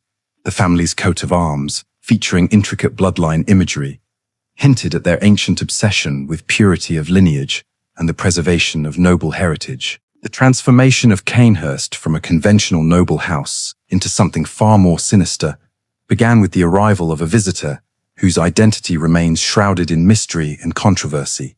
According to church records, this individual was a scholar who had betrayed his colleagues at Byrgenwerth by stealing samples of forbidden blood and bringing them to Cainhurst with the intention of creating an alternative power center that could challenge church authority. However, the reality of how blood came to Cainhurst was likely far more complex than church propaganda suggested. The noble house had maintained connections with scholarly institutions throughout the region for generations, and their extensive library contained works on alchemy, astrology, and other esoteric subjects that predated the establishment of Byrgenwerth itself. It is more probable that the Cainhurst nobles were approached by multiple sources offering different forms of blood-based enhancement, and they chose to pursue the path that promised to preserve and strengthen their existing power structure. The Cainhurst approach to blood enhancement was fundamentally different from the Church's medical model or the School of Mensis consciousness-focused research. The nobles viewed blood not primarily as a healing substance or a medium for cosmic communication, but as a source of raw power that could be refined and concentrated to enhance human capabilities without requiring the spiritual transformation that other approaches demanded. The development of vile blood techniques was guided by principles drawn from ancient alchemical traditions that the Cainhurst Library had preserved for centuries. These texts described methods for extracting and concentrating vital essences from living beings, techniques that could be adapted to work with the otherworldly properties of old blood. The goal was not to achieve cosmic consciousness or medical healing, but to create a form of enhancement that would preserve human agency while providing supernatural capabilities. The rituals practiced at Cainhurst were elaborate affairs that combined elements of traditional aristocratic ceremony with alchemical procedures that pushed the boundaries of what could be achieved through physical means alone. The castle's Great Hall was modified to serve as a laboratory where blood extraction and refinement could be conducted on a scale that would have been impossible in conventional settings. The nobility participated in these rituals not as subjects of medical treatment, but as active practitioners of a new form of aristocratic privilege, but as active practitioners of a new form of aristocratic privilege. Queen Yharnam emerged as the central figure in the development of vile blood culture and practice. Her transformation from conventional nobility to supernatural royalty was gradual but profound, involving procedures that enhanced her natural charisma and political acumen, while granting her capabilities that transcended normal human limitations. Under her leadership, Cainhurst became a center for the development of blood-based enhancement techniques that were specifically designed to serve the needs and values of aristocratic society. The vile blood enhancement process was designed to preserve and amplify the qualities that the nobility valued most highly: physical beauty, intellectual acumen, social dominance, and the ability to inspire loyalty and fear in others. Unlike church blood treatment, which often produced unpredictable psychological changes, or Mensis research, which deliberately sought to dissolve individual identity, the Cainhurst approach aimed to perfect existing human nature rather than transcend it. The social structure that developed at Cainhurst around blood enhancement reflected the aristocratic values that guided the process. A hierarchy emerged based not on spiritual purity or cosmic awareness, but on the degree of blood refinement that individuals had achieved and their skill in using enhanced capabilities to advance aristocratic goals. The most successful Vilebloods were those who could combine supernatural abilities with political cunning and social manipulation. The relationship between Cainhurst and the Healing Church was initially neutral, with both institutions viewing each other as potential allies in the broader project of human enhancement. The Church appreciated having another center of blood research that could provide alternative perspectives on enhancement techniques, while Cainhurst valued the Church's medical expertise and access to sources of old blood. This cooperation produced a period of mutual benefit and shared advancement. However, the philosophical differences between the two approaches to blood enhancement created tensions that gradually escalated into open conflict. The Church's emphasis on spiritual transformation and cosmic communion was viewed by the Cainhurst nobles as an abandonment of human values and a betrayal of the civilization that enhancement was supposed to improve. The Vilebloods saw themselves as representatives of humanity at its finest, using otherworldly power to perfect rather than abandon their essential nature. From the Church's perspective, the Cainhurst approach was not only misguided but actively dangerous. The Vileblood emphasis on power and dominance seemed to amplify the worst aspects of human nature rather than transcending them. The aristocratic hierarchy that blood enhancement had created at Cainhurst was seen as a corruption of the egalitarian ideals that the Church claimed to represent, a return to the very social inequalities that spiritual transformation was meant to eliminate. The escalation of tensions between the Church and Cainhurst was accelerated by reports of Vileblood activities that the Church found morally unacceptable. The aristocratic approach to blood enhancement required large quantities of fresh blood from living donors, and the methods used to obtain this blood were often brutal and exploitative. Peasant communities in the area around Cainhurst reported incidents of violent blood harvesting that left entire villages depopulated. More disturbing were reports of vile blood experiments that involved the direct consumption of human blood and flesh as a means of acquiring enhanced capabilities. While the church's own research had involved ethically questionable procedures, the Cainhurst practices seemed to embrace cruelty and cannibalism as inherent aspects of their enhancement process.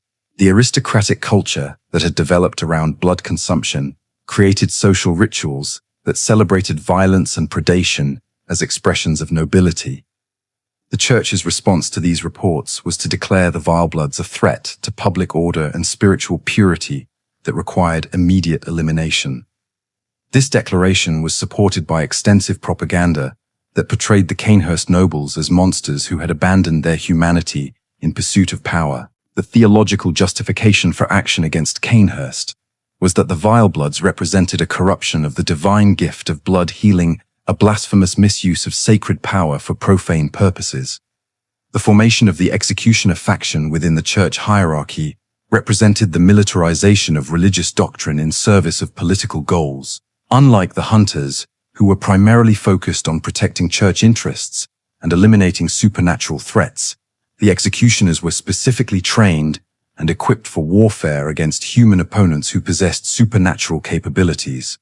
Their mission was not merely to defeat the Vilebloods, but to completely eliminate their bloodline and destroy all traces of their enhancement techniques. The executioner approach to combat reflected the church's understanding of Vileblood capabilities and weaknesses. Their weapons and armor were designed to counter the enhanced speed and strength that blood refinement provided, while their training emphasized coordinated group tactics that could overcome individual Vileblood advantages. Most importantly, their psychological conditioning was designed to resist the social manipulation and intimidation techniques that the aristocratic Vilebloods used to maintain their dominance. The leader of the executioners, Ligarius, was a figure whose dedication to the church's mission bordered on fanatical obsession. His understanding of Vileblood enhancement came from extensive study of captured specimens and defectors who had abandoned Cainhurst for the safety of church protection. This knowledge allowed him to develop strategies and techniques that were specifically designed to exploit the vulnerabilities that Vileblood enhancement created. The assault on Cainhurst Castle was planned as a decisive strike that would eliminate the Vileblood threat before it could spread beyond the aristocratic community that had created it. The operation involved the coordination of multiple executioner units, supported by church hunters and specialized equipment designed for siege warfare against supernatural opponents. The goal was not merely military victory, but the complete destruction of Cainhurst as a cultural and political entity. The battle for Cainhurst was notable for its brutality and the determination shown by both sides to achieve total victory over their opponents. The Vilebloods fought with the desperate ferocity of cornered aristocrats who understood that defeat meant not merely political displacement but complete extinction. Their enhanced capabilities made them formidable opponents, but their individualistic approach to combat proved to be a significant disadvantage against the coordinated tactics employed by the executioners. The siege of the castle itself was a prolonged affair that tested both the military capabilities of the attacking forces and the defensive preparations that the Vilebloods had made.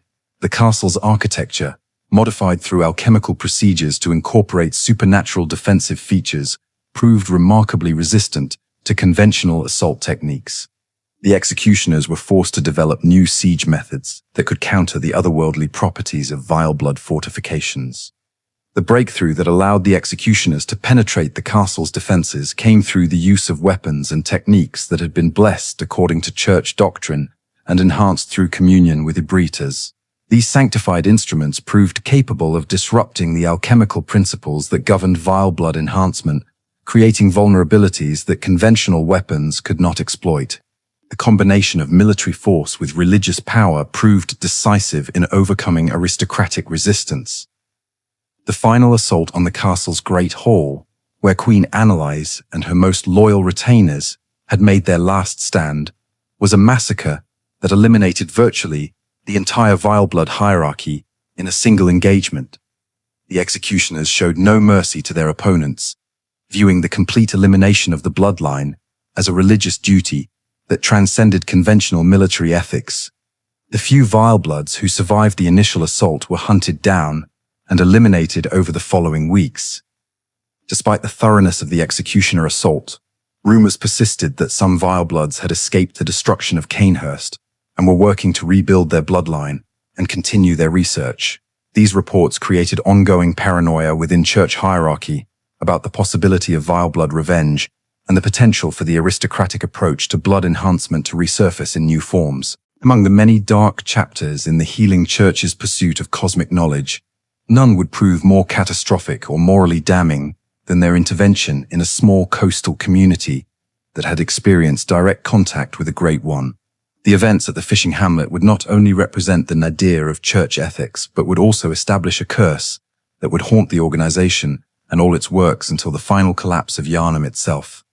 The Fishing Hamlet was an isolated coastal settlement that had subsisted for generations on the bounty of the sea, its inhabitants living simple lives guided by traditions that stretched back to time immemorial. The village was so remote that it had remained largely untouched by the political and religious upheavals that had transformed the rest of the region. Its people practiced a form of folk religion that combined reverence for the ocean with ancestral worship, maintaining customs that predated any organized theological doctrine.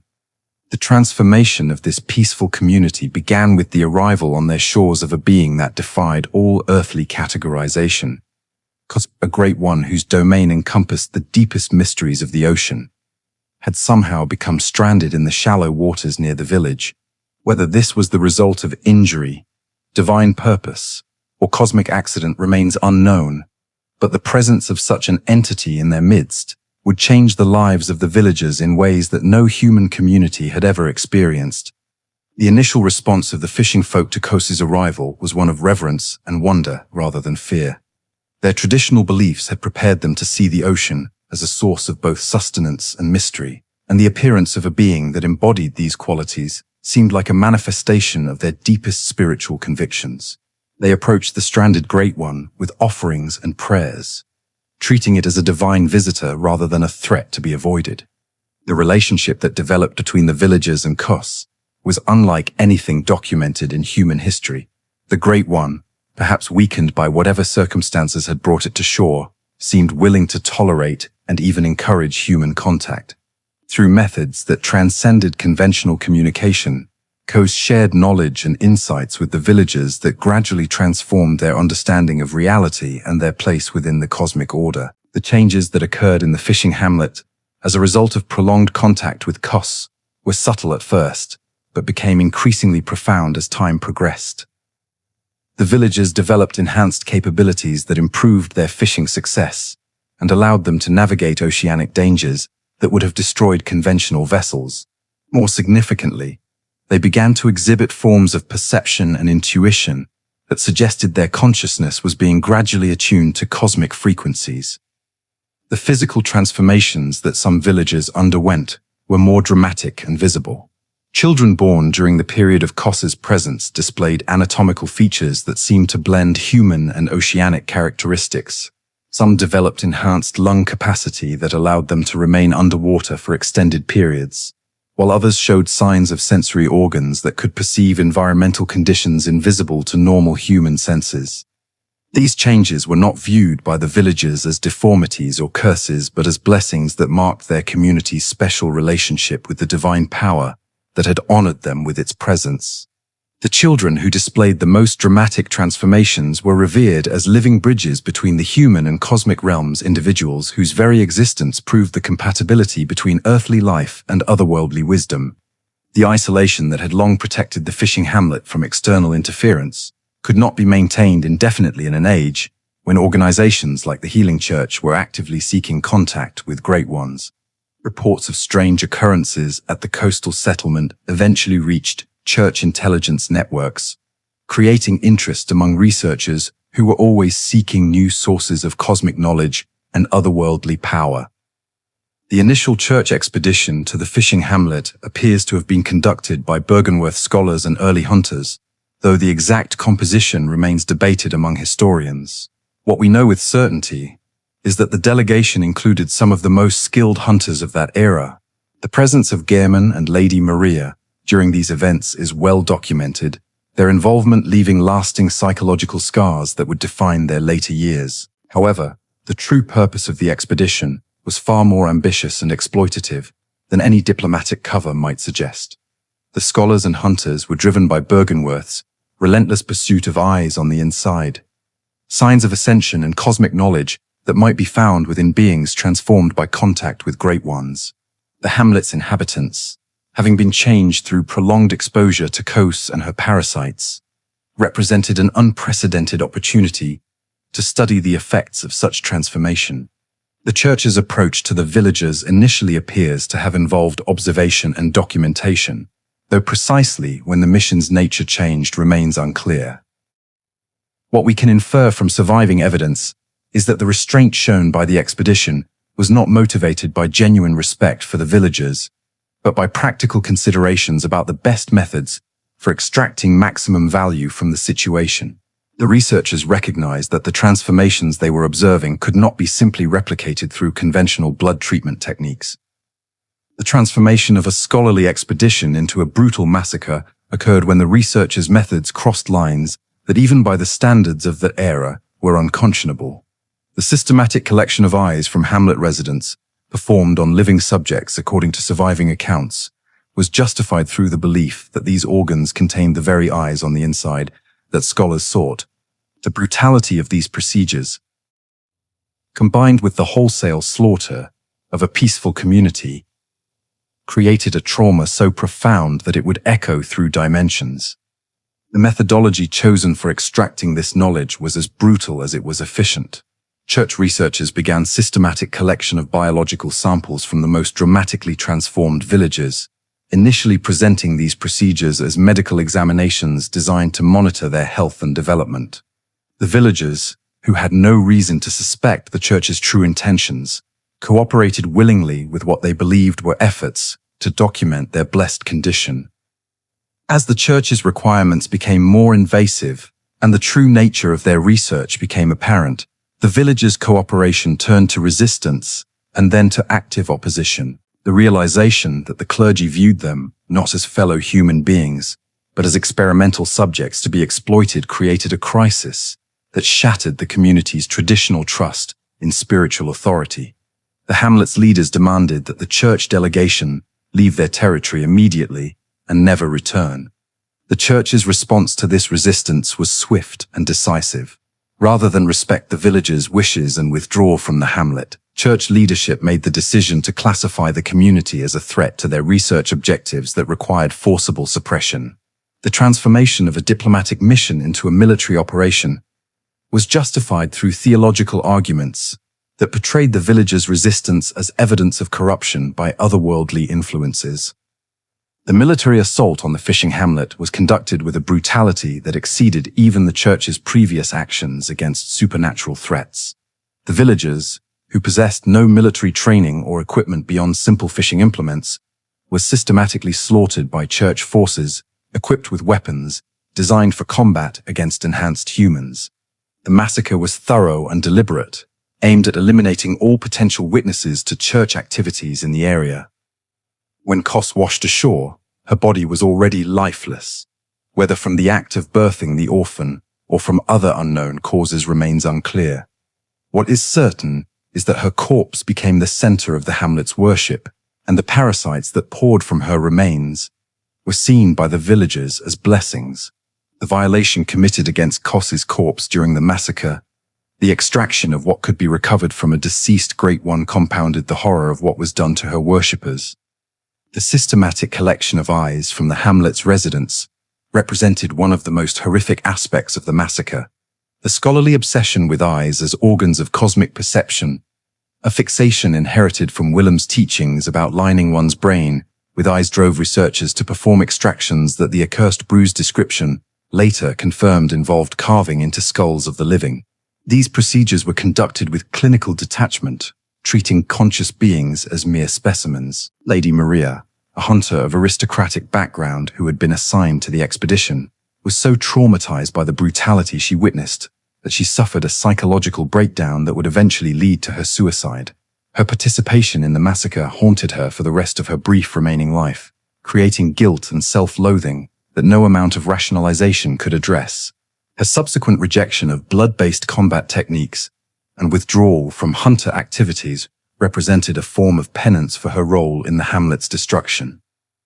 The curse that arose from the Fishing Hamlet massacre was not merely metaphorical but represented a genuine supernatural phenomenon that would plague hunters for generations to come. The combined anguish and rage of the murdered villagers, amplified by their connection to Kos, whose consciousness apparently persisted beyond physical death in some cosmic dimension, created a psychic wound that manifested as the hunter's nightmare. This realm of eternal torment would trap blood-drunk hunters and those who participated in the massacre, forcing them to relive their crimes in an endless cycle of violence. As the Healing Church's influence expanded and its research programs grew more ambitious, the organization found itself increasingly dependent on enhanced hunters whose capabilities had been pushed far beyond normal human limits. These individuals, transformed through intensive blood treatment and exposure to otherworldly influences, became the Church's primary means of enforcing its will and protecting its interests. However, the very enhancements that made them so valuable also made them increasingly unstable and dangerous. The phenomenon that Church researchers termed blood drunkenness began to manifest among hunters who had undergone extensive enhancement over extended periods.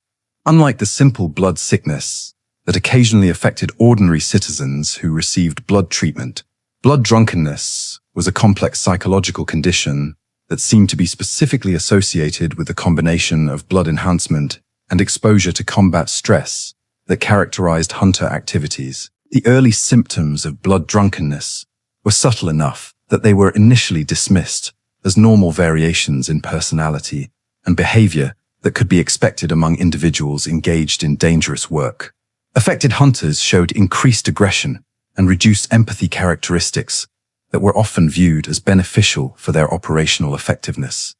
Their enhanced physical capabilities made them more confident and assertive, qualities that seemed to improve their performance in challenging situations. However, as blood drunkenness progressed, the psychological changes became more pronounced and problematic. Hunters began to display an obsessive focus on violence and combat that interfered with their ability to function in non-threatening situations. They showed decreasing interest in normal human relationships and social activities, preferring to spend their time in training, weapon maintenance, or seeking opportunities for conflict. The most dangerous aspect of blood drunkenness was the gradual erosion of moral and ethical constraints that normally governed human behavior. Affected hunters began to view violence as an appropriate solution to all problems, regardless of the nature or severity of the challenges they faced. Their enhanced capabilities made them feel superior to ordinary humans, creating a sense of entitlement that justified increasingly extreme actions. The Church's initial response to blood drunkenness was to treat it as a manageable side effect of enhancement that could be controlled through proper training and supervision. Special protocols were developed for monitoring enhanced hunters and identifying individuals who were showing signs of psychological instability. These measures were designed to detect and address blood drunkenness before it progressed to the point where affected hunters became threats to Church operations or public safety. However, the effectiveness of these protocols was limited by the Church's fundamental dependence on enhanced hunters for its most important operations. The individuals most likely to develop blood drunkenness were often the same ones whose capabilities were most valuable for Church research and security activities. This created a conflict between the organization's short-term operational needs and its long-term institutional health. The development of the hunter's dream as a separate realm, where enhanced hunters could be contained and managed, represented an attempt to address the blood drunkenness problem without sacrificing the capabilities that enhanced hunters provided. This otherworldly space, created through techniques derived from School of Mensis research and Byrgenwerth consciousness studies, served as both a training ground and a form of psychological prison for hunters whose enhancement had progressed beyond safe limits. The hunter's dream was designed to provide affected hunters with an environment where their enhanced capabilities and aggressive impulses could be channeled toward constructive purposes. The realm was populated with creatures and challenges that required genuine skill and determination to overcome, giving blood-drunk hunters opportunities to exercise their abilities without endangering innocent civilians or church personnel. However, the hunter's dream also served as a form of subtle imprisonment for hunters, whose psychological state made them unsuitable for operations in the normal world. Once transported to the dream realm, hunters found it increasingly difficult to maintain connections with ordinary reality. The otherworldly environment was psychologically addictive, providing stimulation and challenges that the normal world could not match. The figure of Gehrman, the first hunter and master of the hunter's dream, represented both the ultimate achievement and the ultimate tragedy of hunter enhancement. His transformation through decades of blood treatment and otherworldly exposure had granted him capabilities that transcended normal human limitations, but it had also isolated him from the humanity he had originally sought to protect. Gehrman's role as guide and mentor to newly enhanced hunters was complicated by his own psychological state, which had been shaped by experiences that few human minds could process without permanent alteration. His attempts to prepare new hunters for their responsibilities were filtered through a perspective that had been fundamentally changed by contact with cosmic forces and prolonged exposure to violence. The training programs administered in the hunter's dream were designed to accelerate the psychological adaptation that hunters needed to function effectively in their enhanced state. These programs deliberately pushed trainees beyond their normal psychological limits, using controlled exposure to otherworldly phenomena and extreme combat situations to build the mental resilience necessary for hunter operations. However, the training process itself contributed to the development of blood drunkenness by reinforcing the psychological changes that blood enhancement had initiated.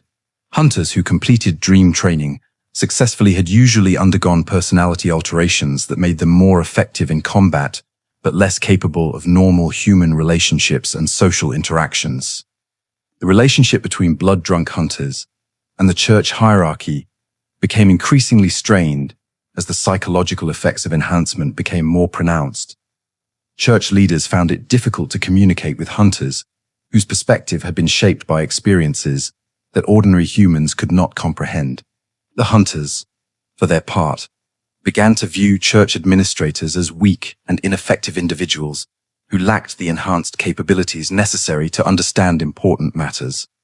This mutual alienation created operational problems that affected the church's ability to coordinate its various activities and maintain control over its enhanced personnel.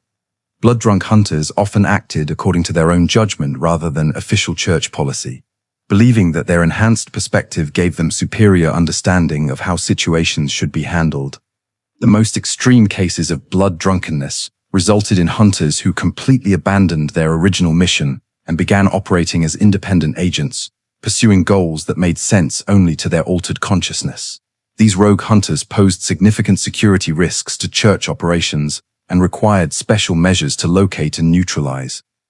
The development of hunters, specialists, individuals, specifically trained to track and eliminate rogue hunters, represented the church's acknowledgement that blood enhancement created problems that conventional security measures could not address. These specialists were themselves enhanced hunters, whose training had been specifically designed to prepare them for combat against opponents with similar capabilities. However, the Hunter of Hunters program was inherently unstable because the specialists were themselves susceptible to blood drunkenness and the psychological isolation that affected all enhanced hunters. The church found itself caught in a cycle where each solution to the problems created by hunter enhancement generated new problems that required increasingly complex and dangerous interventions. As the various pressures and contradictions within Yharnam's blood-enhanced society reached critical mass, the stage was set for a catastrophe that would transform the very nature of reality within the city's borders. The night of the hunt would begin as a medical emergency, but evolve into something far more profound and terrifying, a fundamental breakdown of the boundaries between human and beast, between reality and nightmare, between the physical world and the cosmic forces that had been gradually corrupting it for decades. The immediate trigger for the night of the hunt was the emergence of blood sickness on a scale that dwarfed any previous outbreak. Unlike the localized incidents that had occurred in Old Yharnam and other areas, this new wave of transformation affected individuals throughout the city simultaneously, suggesting that the underlying cause was something more fundamental than simple exposure to contaminated blood supplies. The pattern of transformation during the night of the hunt differed significantly from previous blood sickness outbreaks in ways that suggested a qualitative change in the nature of the phenomenon itself. Rather than affecting only individuals who had received recent blood treatments, the transformation struck people whose exposure to old blood dated back years or even decades. This indicated that the blood enhancement process created cumulative effects that could manifest suddenly under the right triggering conditions. The role of the pale blood moon in precipitating the night of the hunt represented a convergence of multiple otherworldly influences that had been building pressure within Yharnam's supernatural ecosystem for generations. When this crimson moon appeared in the sky, it signaled not merely a symbolic change but an actual alteration in the cosmic environment, one that made certain forms of transformation not only possible but inevitable. The appearance of this blood moon correlated with what the ancient note in Byrgenwerth described. When the red moon hangs low, the line between man and beast is blurred. The transformation process during the night of the hunt was remarkably rapid and thorough, affecting both physical form and psychological state in ways that eliminated most traces of the original human personality.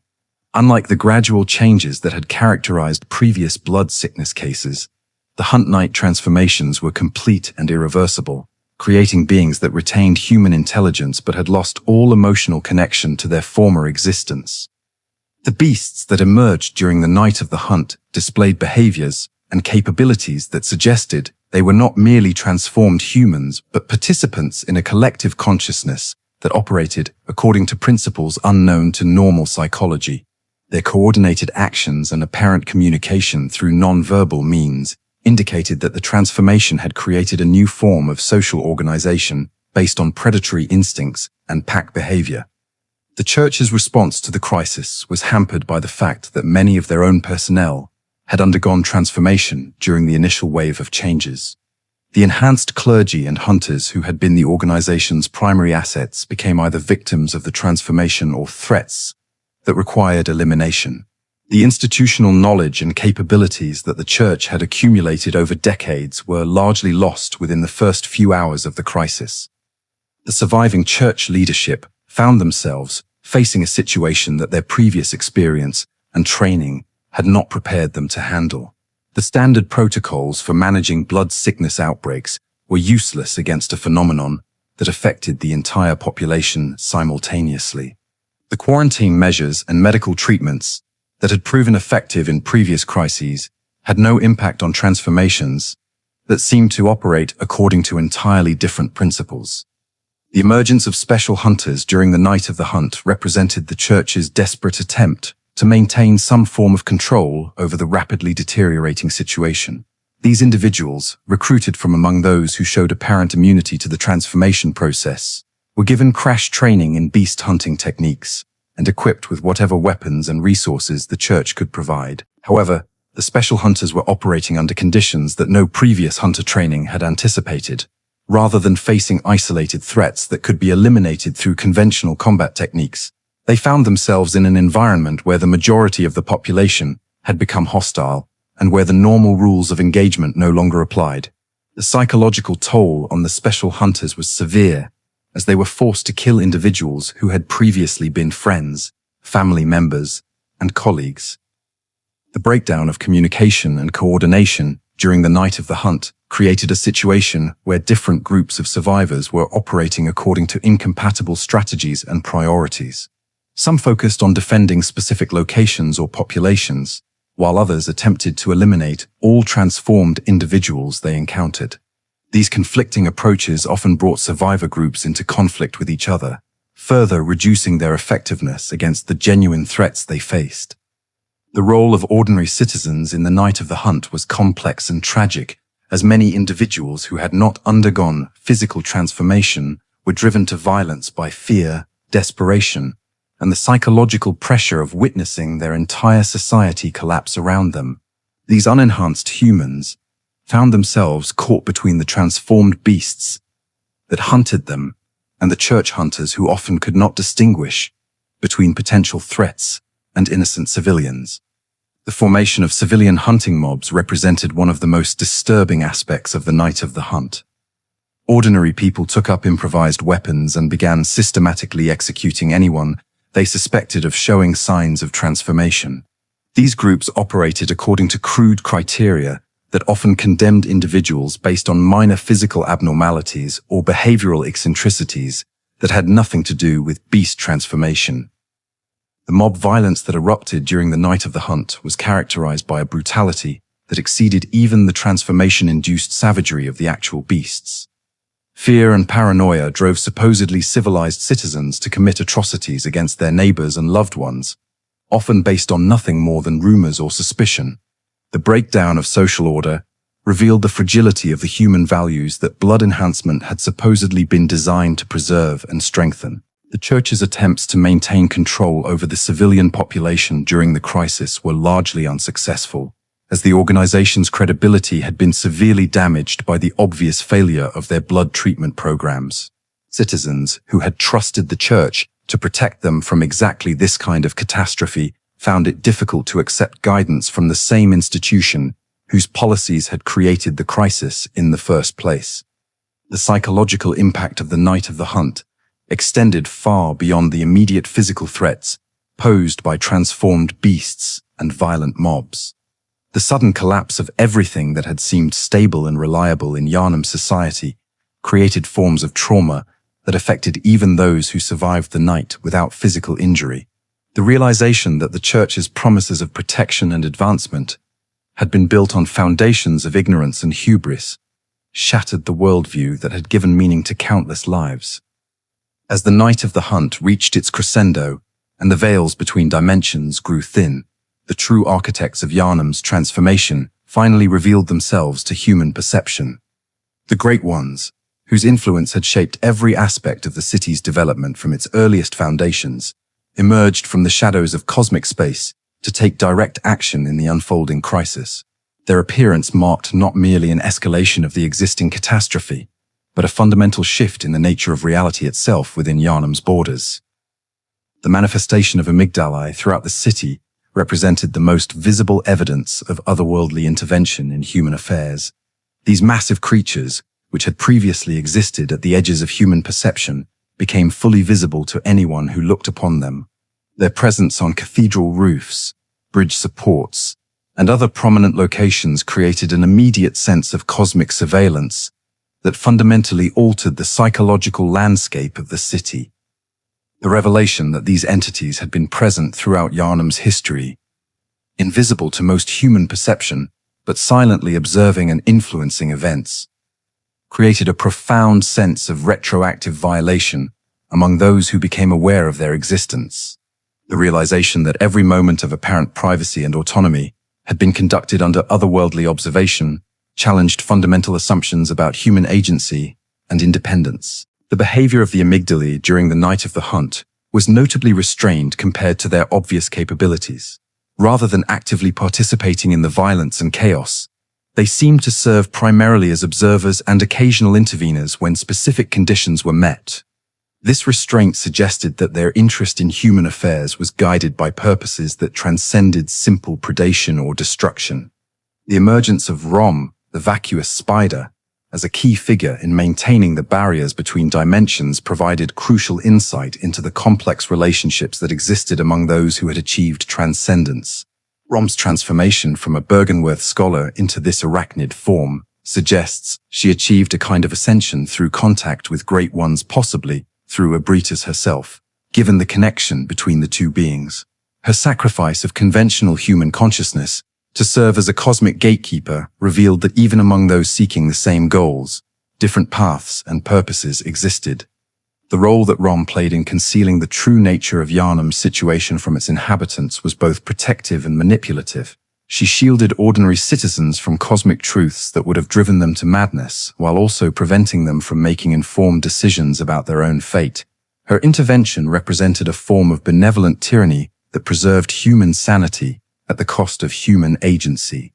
The removal of Rom's protective influence during the night of the hunt created a cascade of revelations that exposed the full extent of otherworldly manipulation in human affairs.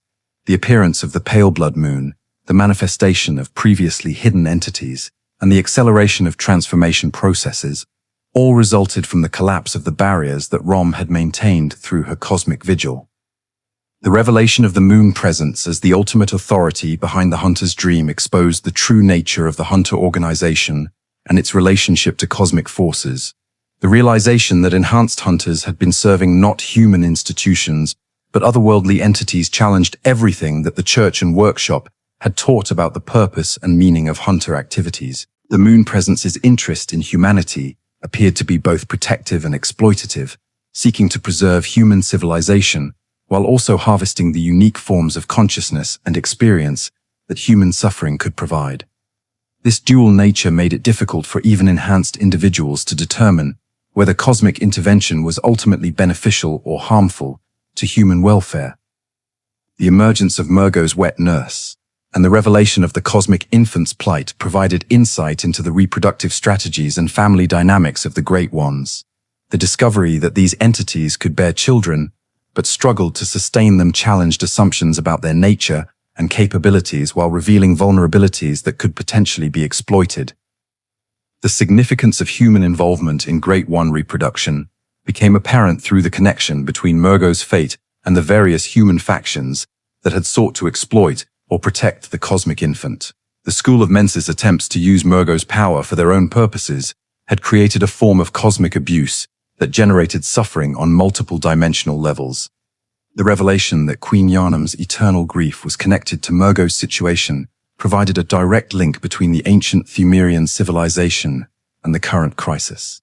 The infant Great One, or perhaps the stillborn child of a Great One, and Queen Yharnam had been taken before birth could be properly completed, an act that violated something fundamental in the cosmic order. The realization that the city's entire history had been shaped by one mother's search for her lost child, and that this search had endured across millennia, added a tragic dimension to what had seemed like purely cosmic conflicts. The intervention of Ebrietas in the crisis represented the most direct attempt by a Great One to communicate with humanity about the true nature of their situation. Her efforts to work through the church hierarchy to achieve beneficial outcomes for both species revealed the genuine possibility of positive human-cosmic relationships, but also demonstrated how easily such relationships could be corrupted by human ambition and misunderstanding. The failure of the church's communion with Ebrietas to prevent the Night of the Hunt raised profound questions about the limitations of even well-intentioned cosmic intervention. The revelation that Great One knowledge and power could not simply be transferred to human institutions without fundamental changes in human nature suggested that the path to positive human-cosmic relationships was far more complex than either species had initially understood. The appearance of lesser cosmic entities throughout Yharnam during the crisis revealed the existence of an entire ecosystem of otherworldly beings whose relationships and hierarchies had remained invisible to human perception. The discovery that humanity had been living within a cosmic community without being aware of it challenged basic assumptions about human independence and the nature of reality itself. As dawn approached and the Night of the Hunt entered its final phase, the accumulated corruption of decades of otherworldly experimentation reached critical mass, transforming Yharnam from a city in crisis into something that could no longer be considered part of normal reality. The boundaries between human and beast, between physical and nightmare realms, between past and present all collapsed into a singular state of existence that defied every category that human language possessed to describe it. The transformation of the church hierarchy during the final hours represented the ultimate failure of institutional safeguards that had been designed to prevent exactly this kind of catastrophic collapse. The highest-ranking clergy, who had believed themselves immune to the transformation processes that affected ordinary citizens, found themselves undergoing changes that were far more dramatic and alien than anything that had occurred among the general population.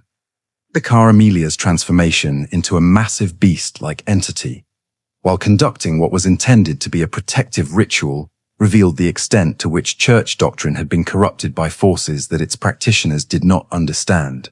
Her final sermon, delivered as her human form dissolved into something unrecognizable, represented the last coherent statement of church theology before the organization ceased to exist as a human institution. The collapse of the church's medical facilities and blood treatment programs created a cascade of secondary disasters as individuals who depended on regular blood therapy were suddenly cut off from the substances that had been sustaining their enhanced capabilities. The withdrawal symptoms experienced by blood-dependent citizens often proved as dangerous as the original transformation process, creating new forms of threat that required different survival strategies. The emergence of the One Reborn in the heart of Yahar'gul represented the culmination of the School of Mensis' research into artificial Great One creation. This grotesque entity, assembled from the corpses of Yharnam citizens and animated through cosmic ritual, embodied everything that was wrong with humanity's approach to otherworldly power. Its presence created a zone of reality distortion that made normal survival impossible for any human who approached it. The revelation that ordinary citizens had been used as raw materials for the One Reborn's construction provided the final evidence of how completely the pursuit of cosmic power had corrupted human values. The casual sacrifice of thousands of people for the sake of creating a single artificial entity demonstrated that the researchers responsible had lost all connection to the humanity they claimed to be serving. The breakdown of time and causality in areas affected by the One Reborn's presence created situations where survivors found themselves experiencing events out of sequence or encountering individuals who should have been dead. These temporal anomalies made coordinated resistance impossible and created forms of psychological stress that no amount of prior experience could have prepared anyone to handle. The role of Murgo's wet nurse in maintaining the infant's existence despite its fundamentally impossible nature became crucial to understanding the cosmic forces that were reshaping Yharnam. The discovery that this entity was simultaneously protecting and imprisoning the cosmic child revealed the complex motivations that drove Great One behavior and the unintended consequences that resulted from human interference in cosmic affairs. The connection between Murgo's cries and the acceleration of transformation processes throughout the city became apparent as the infant's distress reached levels that could no longer be contained within nightmare dimensions. The psychic energy generated by a cosmic child's suffering proved to be a catalyst that could trigger massive changes in physical reality, demonstrating the interconnectedness between emotional states and material conditions in an otherworld-influenced environment. The attempts by various survivor groups to silence Murgo's cries through different approaches revealed the fundamental disagreements that existed about the proper relationship between humanity and cosmic forces. Some believed that the infant should be comforted and protected, while others argued that its elimination was necessary for human survival. These competing approaches led to conflicts that further fragmented the remaining human population. The revelation that Queen Yharnam's presence throughout the crisis had been motivated by her search for Murgo provided a tragic context for many of the supernatural phenomena that survivors had encountered. Her appearances at crucial moments had been attempts to influence events in ways that might restore her child to her, but her alien nature made her interventions often counterproductive from human perspectives. The discovery that multiple timelines existed simultaneously within Yharnam's altered reality created situations where different versions of the same individuals could be encountered in various states of transformation or death. These parallel existences made it impossible to maintain clear narratives about cause and effect, turning every encounter into a potential source of contradiction and confusion. The emergence of cosmic insight among some surviving humans represented both an opportunity for transcendence and a threat to human identity. Individuals who achieved sufficient insight to perceive the true nature of their situation gained capabilities that were necessary for survival in the transformed city, but they also underwent psychological changes that isolated them from ordinary human concerns and relationships. The formation of hunter groups, dedicated to eliminating cosmic influences rather than serving them, represented a fundamental shift in approach to the otherworldly threats that had consumed the city. These hunters rejected the enhancement programs that had created their predecessors, relying instead on determination, skill, and conventional weapons to combat enemies that seemed to require supernatural capabilities to defeat. The effectiveness of unenhanced hunters against cosmic threats revealed important truths about the nature of otherworldly entities and their vulnerabilities. The discovery that alien beings could be harmed by determined human action provided hope for the possibility of resistance, but it also demonstrated that such resistance required levels of courage and sacrifice that few individuals could sustain. The role of fire as a purifying force against corruption became crucial to the survival strategies developed by the most successful hunter groups. The discovery that flames could destroy otherworldly influences that were immune to other forms of attack provided a practical tool for combating cosmic corruption, but it also required the destruction of everything that had been touched by alien influence. The decision to burn entire sections of Yharnam to prevent the spread of cosmic corruption represented a tragic acknowledgement that the city as it had existed could not be saved. The systematic destruction of neighborhoods, institutions, and cultural landmarks was necessary to prevent even worse outcomes, but it also eliminated most traces of the civilization that had originally made Yharnam worth defending. As our long journey through the rise and fall of Yharnam comes to its close, we must pause to reflect on the lessons that this tragic tale offers to those who would seek to understand the true relationship between knowledge and wisdom, between power and responsibility, between human ambition and cosmic truth. Yharnam's destruction was not the result of external conquest or natural disaster, but the inevitable consequence of choices made by intelligent, well-intentioned individuals who believed they were advancing human civilization. The scholars of Byrgenwerth, the clergy of the Healing Church, the researchers of the School of Mensis, all sought to elevate humanity to a higher plane of existence. Their failure was not a failure of intelligence or dedication, but a failure to understand that some forms of knowledge and power are fundamentally incompatible with the preservation of human nature. The tragedy of the city lies not in its destruction, but in the gradual corruption of its highest ideals. The healing that became poisoning, the transcendence that became enslavement, the enlightenment that became madness. These transformations reveal the subtle ways in which the pursuit of cosmic power can corrupt even the noblest intentions. The blood that flowed through Yharnam's streets, both literally and metaphorically, represents humanity's eternal struggle to transcend its limitations while preserving its essential character. The old blood offered genuine benefits, healing, enhancement, extended capabilities, but it demanded payment in forms that no human institution was prepared to recognize or willing to pay. The great ones themselves emerge from this tale, not as villains but as forces of nature whose very existence poses challenges that human consciousness cannot safely navigate. Their alien nature makes them inherently dangerous to approach, not through malevolent intent, but through the same cosmic indifference that makes stars lethal to any life that approaches too closely. The hunters who emerged from this crisis represent both the heroism and the tragedy of human response to otherworldly threats. Their willingness to sacrifice their own humanity to protect others embodies the finest aspects of human nature, but their transformation into the very threats they originally fought against reveals the cost of such sacrifice. Perhaps most significantly, Yharnam's story demonstrates that there are no perfect solutions to the problems that arise when cosmic forces intersect with human civilization. Every approach, whether the Church's medical model, the School of Mensis consciousness-based research, or Cainhurst's aristocratic enhancement, created new problems even as it solved others. The survivors who emerged from Yharnam's destruction carry with them knowledge that cannot be unlearned and experiences that cannot be forgotten. They represent a new form of human existence that has been permanently marked by contact with cosmic forces, forever changed but still recognizably human. Their continuing existence serves as both warning and hope. Warning that the pursuit of cosmic power inevitably exacts prices that may be too high to pay, but hope that human nature possesses a resilience that allows survival even under the most extreme circumstances.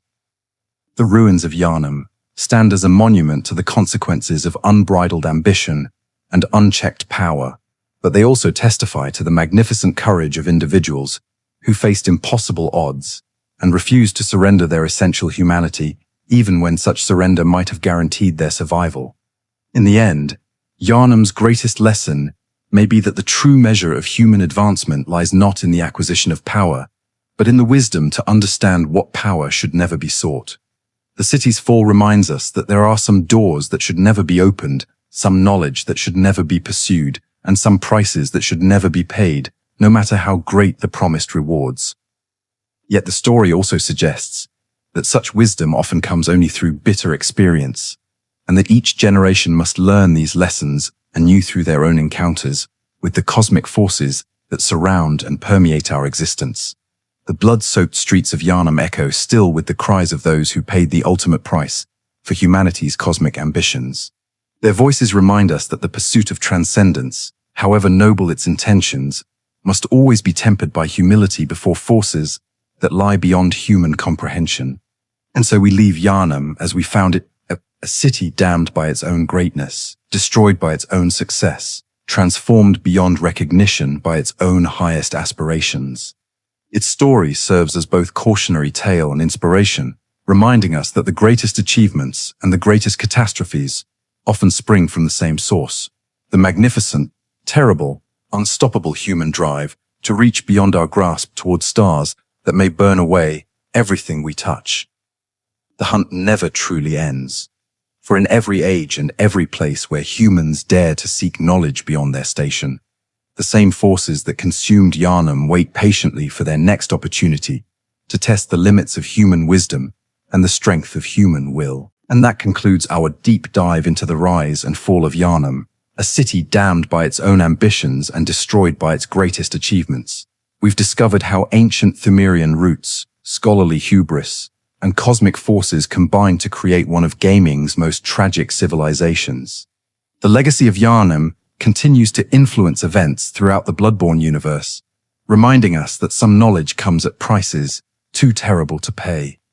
Thank you for joining me on this epic journey through blood-soaked streets and cosmic horror. If you enjoyed this exploration of Yharnam's tragic history, please like and subscribe for more deep dives into gaming's greatest stories. Until next time, fellow hunters, may you find your worth in the waking world. And remember, fear the old blood.